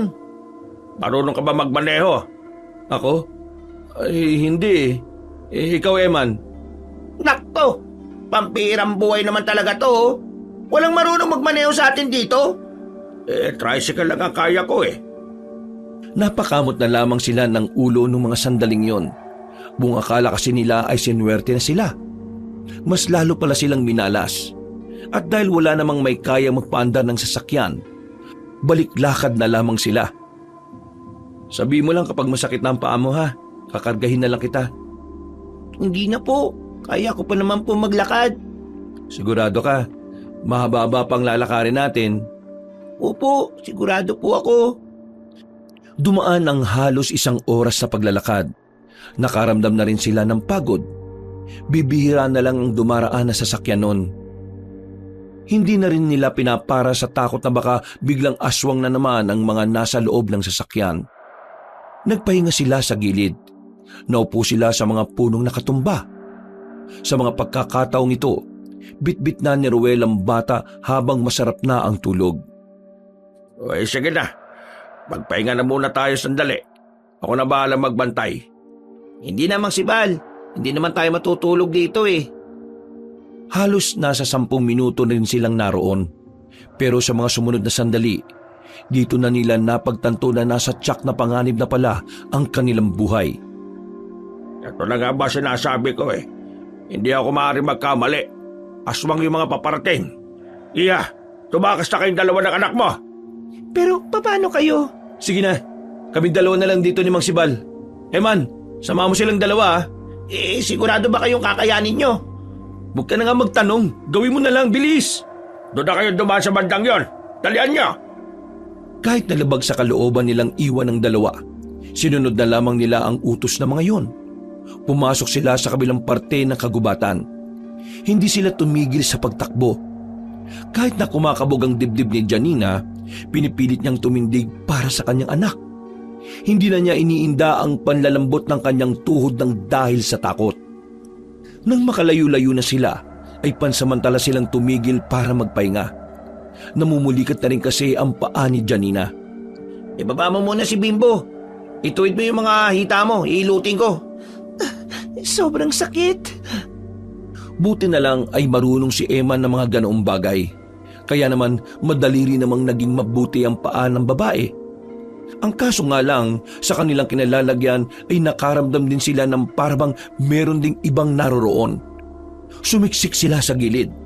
Tinakpan na ni Janina ang bibig ng batang si Bimbo para hindi ito makagawa ng kahit na anong ingay.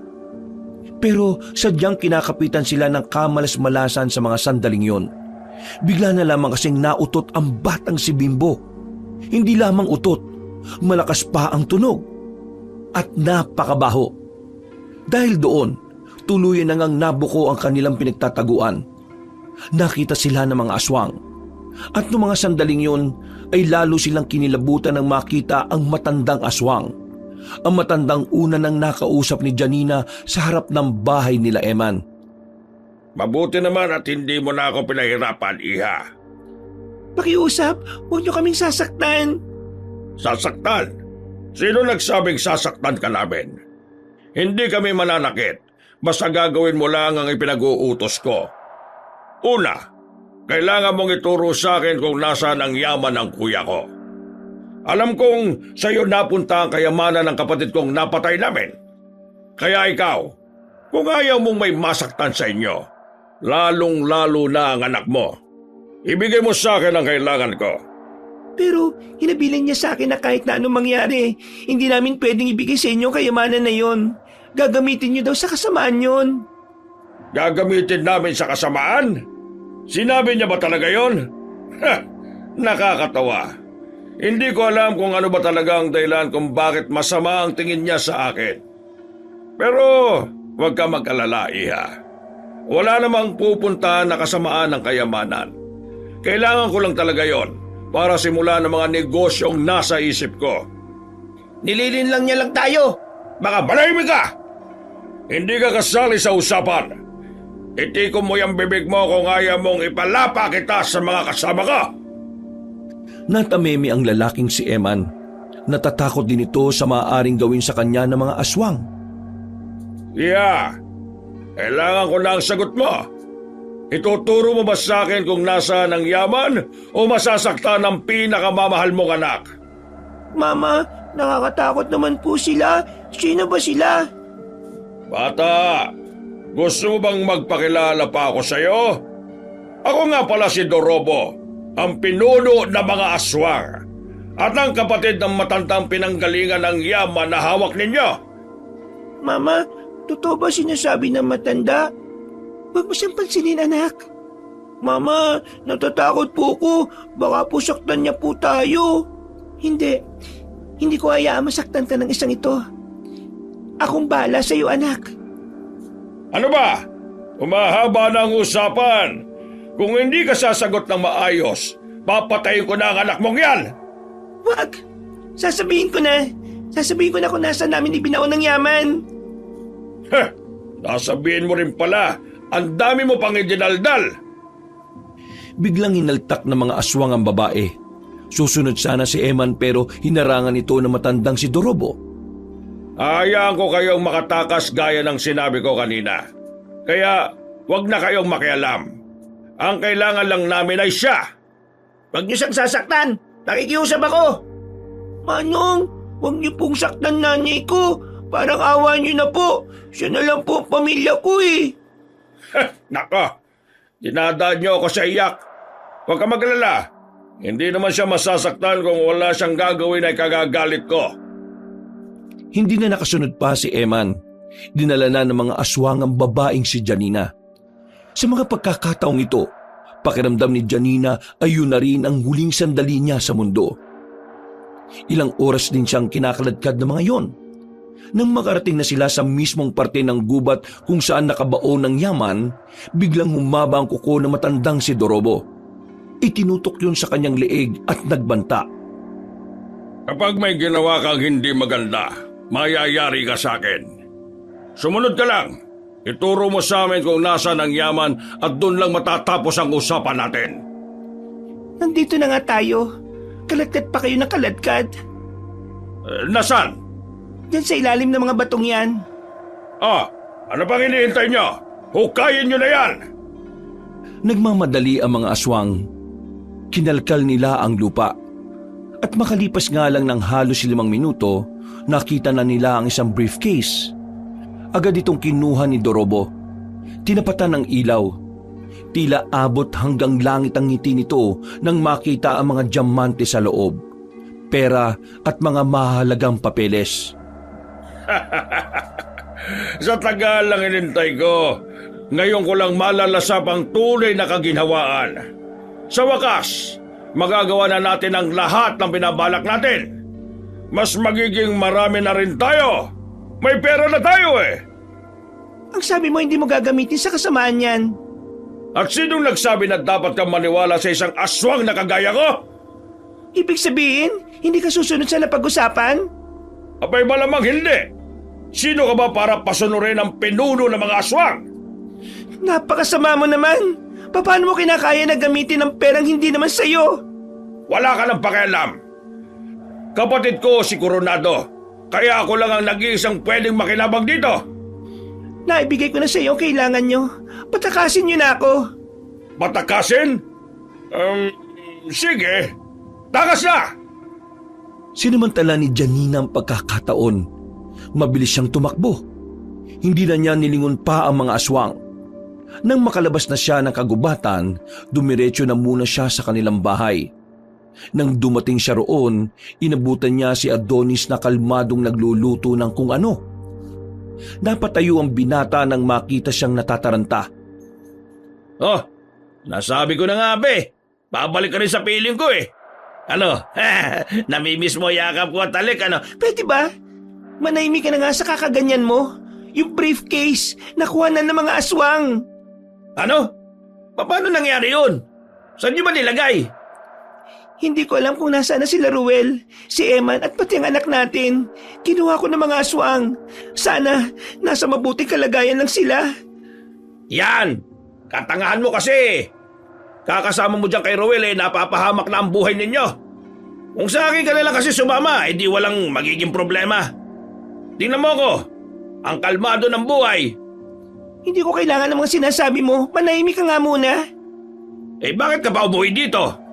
Malamang bahay ko to. Bakit? Bahay mo ba to? Kumalma ka nga kasi muna. Masyado kang tensyonado eh. Baliw ka ba? Nasa panganib ang buhay natin tapos ako nandito. Sinong hindi matataranta? Palibasa kasi ikaw, wala kang ibang iniisip kundi ang sarili mo, no? Napakawalang kwenta mong asawa at ama. Yan ka na naman Janine eh. Tigilan mo ako sa kakaganyan mo. Bakit? Hindi ba totoo? Oo nga, totoo nga. Pero huwag mo nang ulit-ulitin. Sinusubukan ko na nga magbago eh. Sus, wala ka ng pag-asa magbago. Ilang beses ka nang binigyan ng chance na magbago pero mas lalo ka lang lumala. Kaya ikaw, wag mo akong paandaran ng mga ganyan mo. Hindi mo na ako mauuto, no? O na. Hindi naman kita mapipilit na maniwala eh. Basta ako, alam ko sa sarili ko na nagbago na ako. O ano, kumain ka na ba? Malapit ko nang maluto tong kamote. Kumain ka mag-isa mo. Paano ko makakakain kung alam kong nasa alanganin ang kalagayan ng anak natin?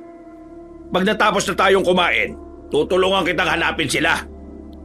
Sa unang pagkakataon, nakasundo ni Janina ang kanyang asawa. Naninibago siya kay Adonis. Hindi kasi ito nagpapakasira ulo ng mga sandaling yon. Nung sinabi niyang magseryoso, naging seryoso nga talaga ang lalaki. Tahimik lang yon habang tinatahak nila ang daan. Hindi man lang siya nito nililingon. Nakatuon lamang ang atensyon sa lugar na kanilang dinaraanan. Totoo ba ito? Ang alin? Itong pinapakita mo? Mukha ba tong panaginip? Hindi ako sanay na mabait ka't matino eh. Eh tingin mo sa akin masamang tao.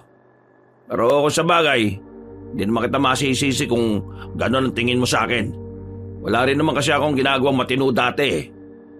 Pero salamat kasi tinutulungan mo ako. Tinutulungan kita kasi gusto ko makabawi sa anak natin. Sa iyo kasi malabong makabawi na ako. Pero gagawin ko lang yung makakaya ko para makatulong ako sa inyo. Adonis, pasensya ka na pero wala na talaga eh. Di naman ako umaasa eh. Ano bang laban ko doon kay Roel? Matino yun. Ako hindi. Ang dami kong kagaguhan na ginawa. Totoo nga yung sinasabi nila no na nasa huli talaga yung pagsisisi. Pero hindi pa huli ang lahat, Adonis. Pwede ka pa naman magpakatino eh. Malay mo, sa pagbabago na ginagawa mo, magkaroon ka ng bagong babae sa buhay mo. Hindi naman ako nagbabago para magkaroon ulit ng makakaama tuwing gabi. Nagbabago ako para pwede akong maikwento ni Bimbo sa ibang bata na yung ama niya mabuting tao. Ayokong asarin o tuksuhin siya ng mga kalaro niya dahil lang may tatay siyang babaero at walang silbi. Nakakainis kasi yun no? Kung kailan ang dami mong nagawang mali, saka mo pa talaga mapagtatanto yung kahalagaan ng mga tao sa paligid mo. Nagbabago ka na nga talaga. Oh, wag ka munang matuwa. Saka muna ako purihin kapag may nagawa na talaga akong tama para sa anak natin.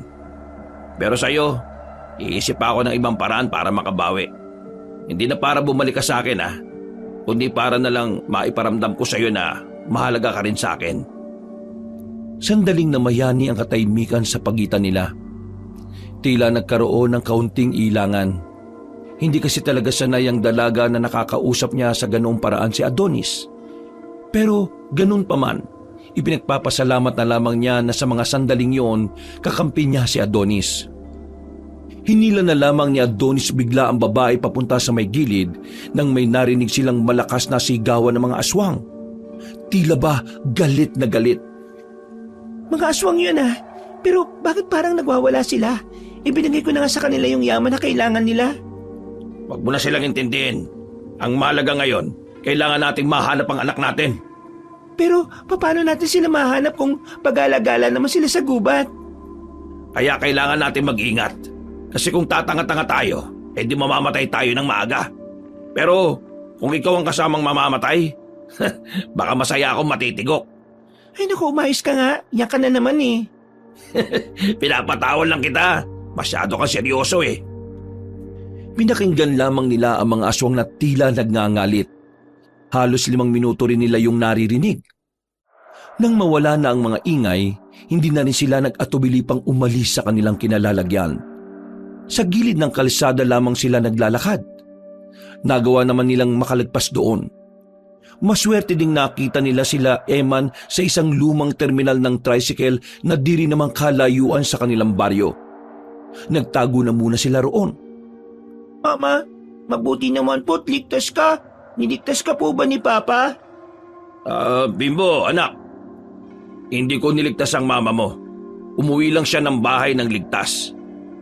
Janina, ano nangyari? Bakit kasama mo tong si Adonis? Uy, kung maka-Adonis to parang hindi tropa. Nung mabigay ko na yung yaman nila, pinatakas nila ako at nakauwi ako sa atin. Naabutan ko si Adonis sa bahay namin na nandun. Nagkusang loob na siyang samaan ako Hindi ko rin naman kasi kayang lumakad na mag-isa. Natatakot ako sa aswang. Huwag kang mag-alala, Eman. Hindi naman ako sasama sa inyo para magtarantado Sumama ako dito para sa anak namin. Totoo ba yun? O baka nilalagnat ka lang, pre? Totoo na to. Gusto kong bumawi sa anak namin.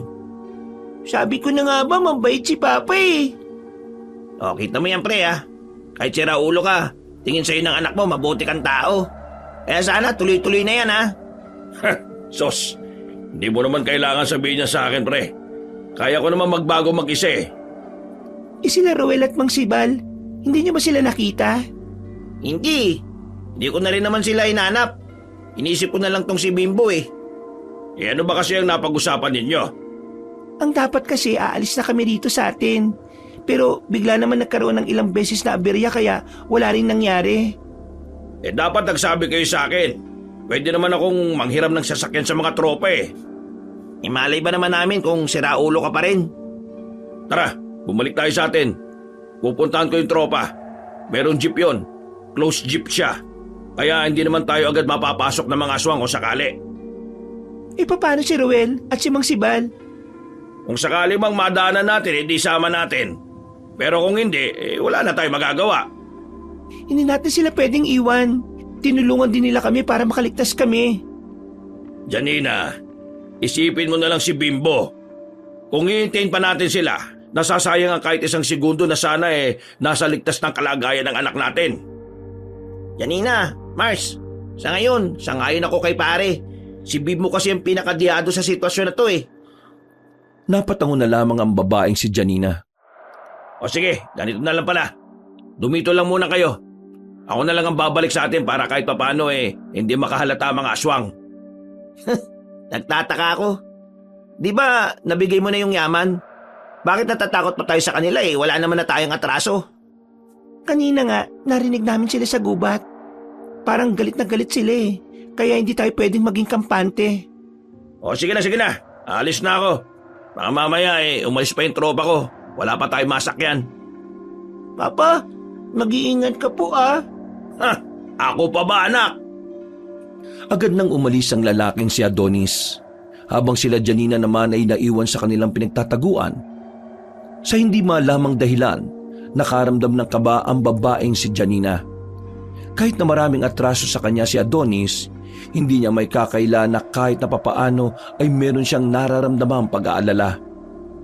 Uy, mukhang nalilito ka na naman Nakita mo lang na mabait si Adonis Baliw, ano pinagsasabi mo? Masaya lang ako kasi nakikita ko siyang matino. Kahit na kailan kasi, hindi ko naisip na makikita ko pa yung ganyan niyang side.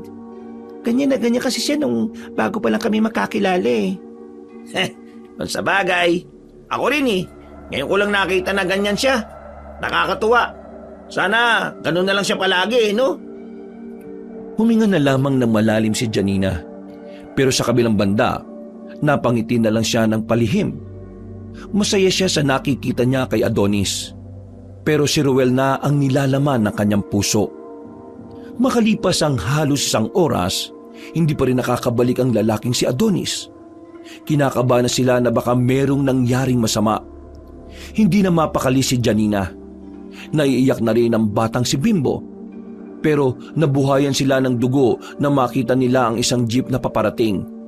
Bumusina pa yun ng ilang beses. Sakay na, bilis! Wala silang sinayang na sandali. Nagmamadali silang makapasok ng jeep. Sinarado nila ng maigi ang pintuan. Sa puntong ito ay nawala na ang pangamba ni Janina. Pre, marunong ka ba talaga magmaneho? Oo, baliw ka ba? Di ba, driver ako doon sa isang trabaho na pinasukan natin? Ay, oo nga pala. Mare, magaling magmaneho nga pala itong asawa mo. Tahimik lamang si Janina ng mga oras na yon. Ilang sandali lang ay nagsimula na rin silang bumiyahe. Mapayapa na sana ang kanilang sandali pero napatigil na lamang sila nang makitang may mga punong nakabagsak na nakaharang sa kanilang daraanan. Lintik, ano ba mga puno na to? Bakit nakaharang?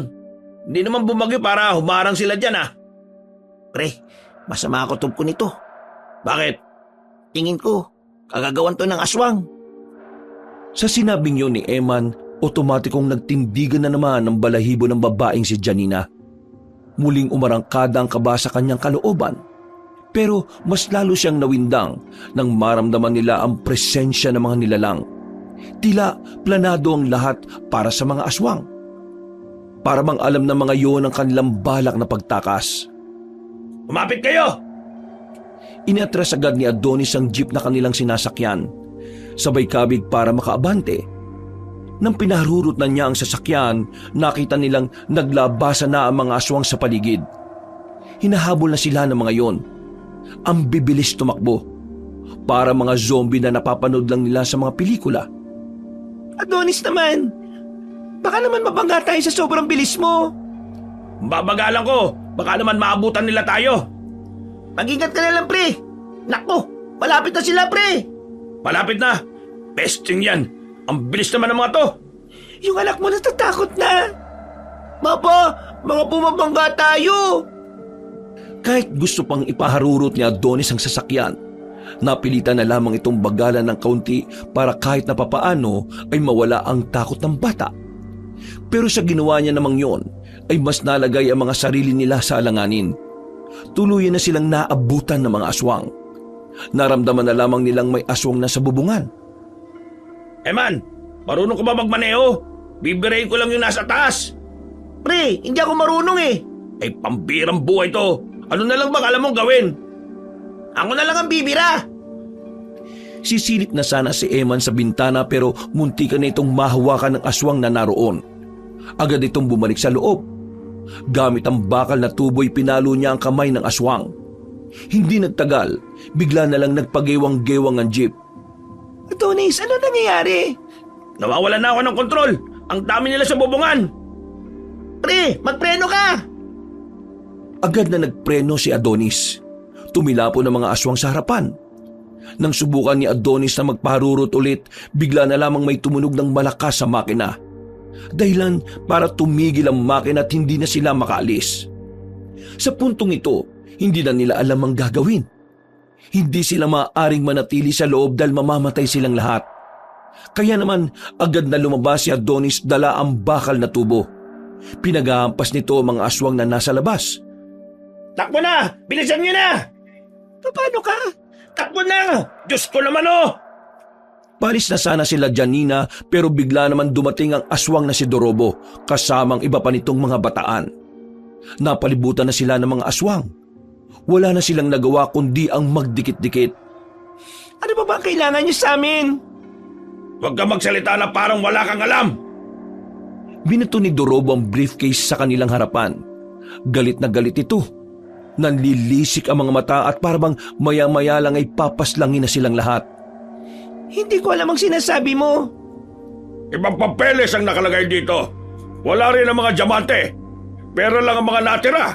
Kakaunting pera. Nasaan ang totoong yaman ng kapatid ko? Ilabas mo! Wala akong kinuha. Nung ipinaon namin ang case na yan, wala kaming binawas dyan kahit na 5. Akala mo ba'y maniniwala ako sa'yo? Ay! Huwag kang lalapit sa kanya! At sino ka naman? Hindi mo na kailangan malaman. Ang malaga, lumayo ka ng kaunti kasi baka mapalo kita ng hawak ko. Ha? Sigurado ka ba sa mga sinasabi mo? Bigla na lamang nakalapit si Dorobo kay Adonis. Sinakal nito ang lalaki.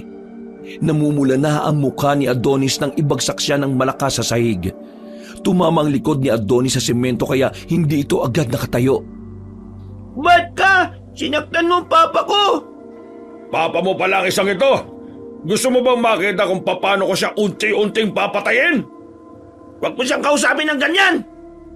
Pinilit ni Adonis na makabangon. Kahit na masakit pa rin ang buong katawan nito ay hinarap niya si Dorobo. Ibalik niyo ang yaman na hinahanap ko. Kung hindi, papatayin ko ang batang yan. Sige, subukan mo lang dampian ng kahit ang daliri ang anak ko. Manghihiram ka ng mukha sa aso! Mas lalong ikinagalit ni Dorobo ang sinabing yun ni Adonis.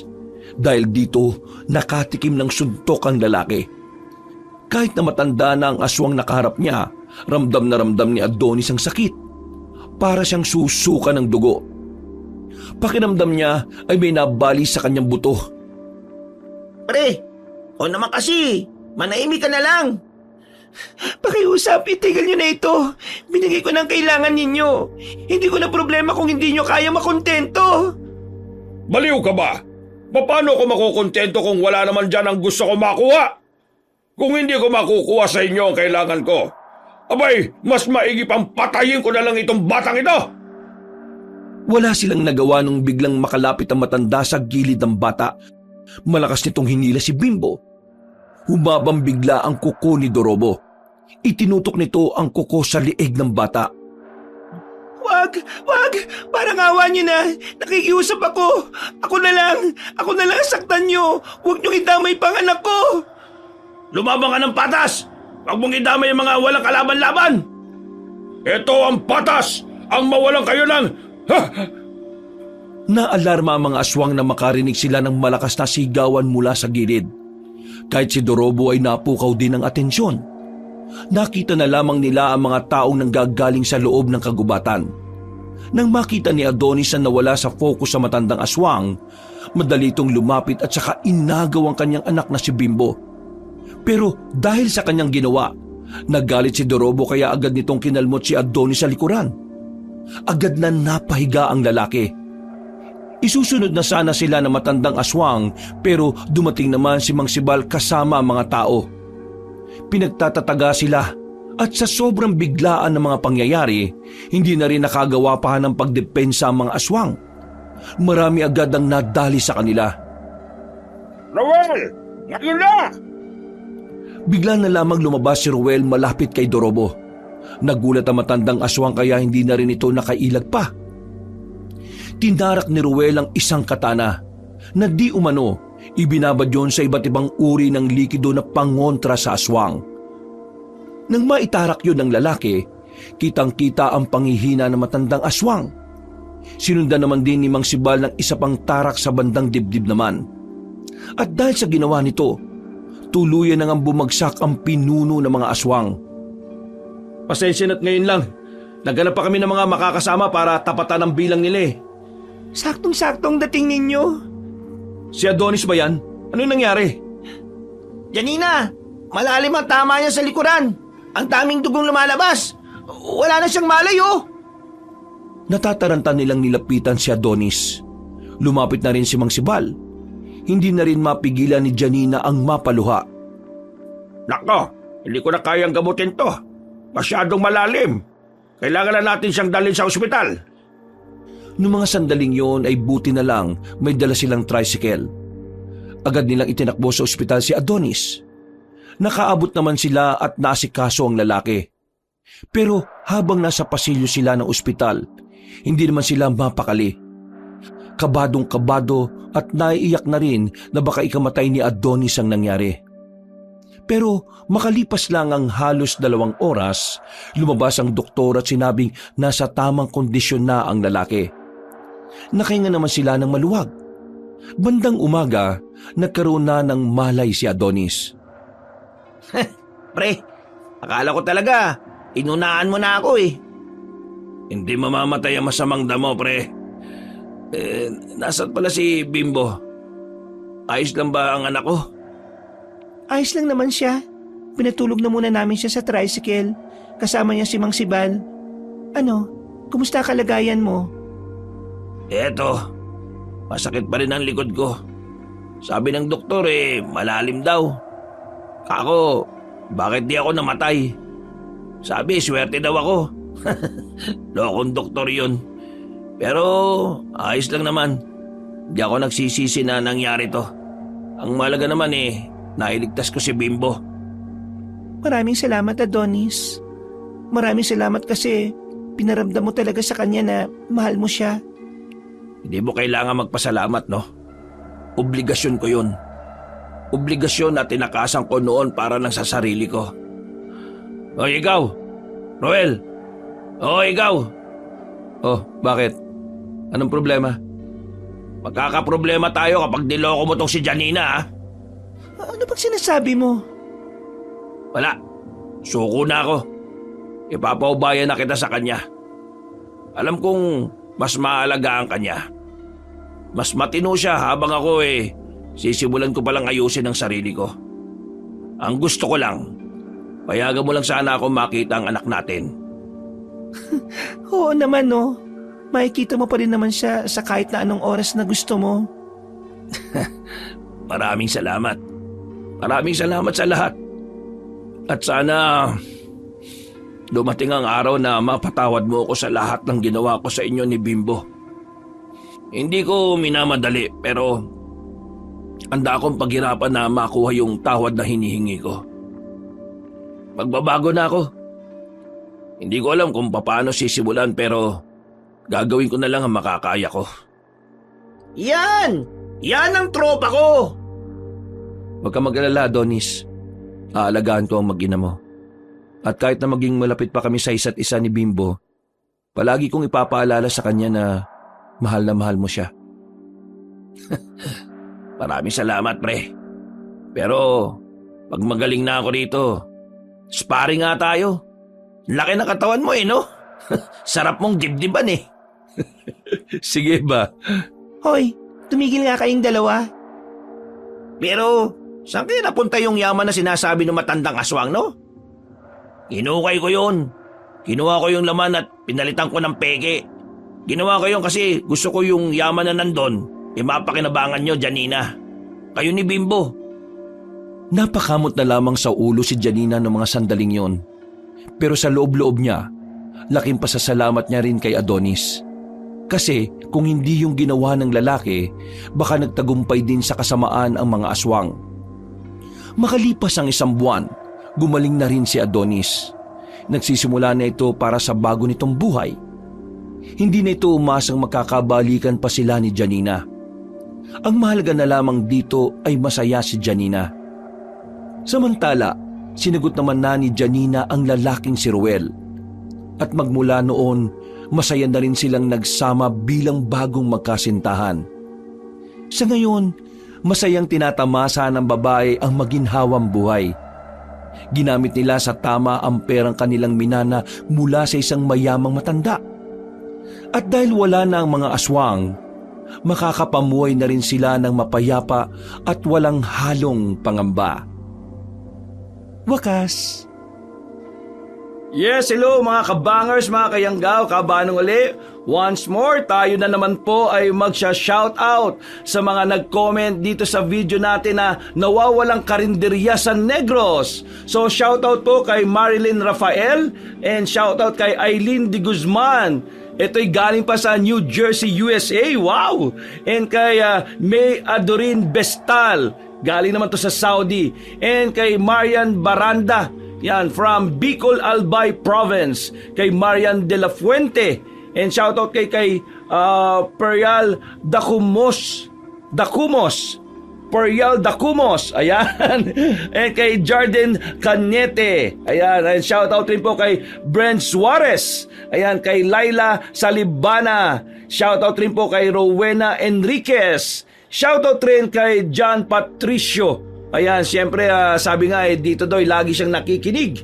Okay, and siyempre kay Baby Gutierrez, shoutout rin po kay Sally Soriano, kay Inday Mix, kay Renante Inde, alam po kay Janet Cisneros, kay Anicel, hello po, and siyempre shoutout rin po kay Pagal and kay Vidal Ayos ng Dubai. Kay Angeline Ignacio, yan, listening from California. Wow naman. And siyempre kay Ami Pacana.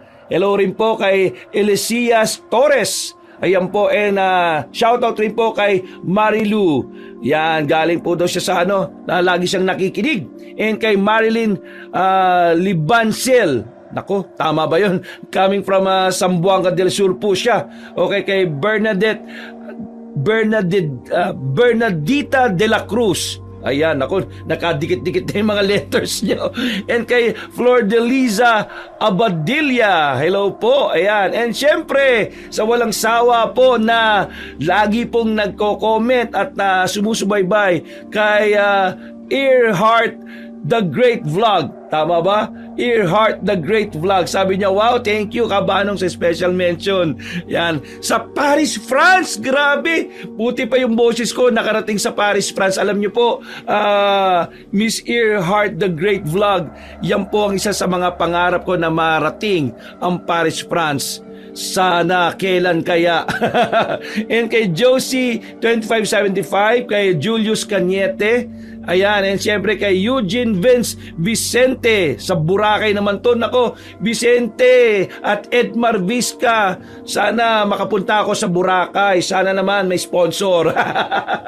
And kay JB Vlog, hello po, kay Vilma Bautista, and kay Joy Marie Teves, hello po. Ito naman po siya po nasa Hong Kong. Nako, grabe, no? Hello, shoutout po sa mga OFW natin, no? And kay Cynthia Lieva. Nako, tama po ba yung sinabi ko? Ayan, ito naman po sa Texas, USA. Aba, grabe, no? And kay Rosie Calueg, ayan, sa Quezon City naman po siya. Isa sa pinakamalaking listeners natin ay galing sa Quezon City. Kay Marilyn Eliar, ayan po sa Olongapo City naman. Kay Nestor Bauyon, ayan, hello po. And siyempre kay Juliet Peñaranda. Shoutout rin kay Palaboy ng Dubai 1983. Ito po galing pa ho sa UAE while working sa Dubai Mall. Sabi niya kung hindi ko daw siya isa-shoutout yayang gawin daw niya ako gamit ang palipad hangin.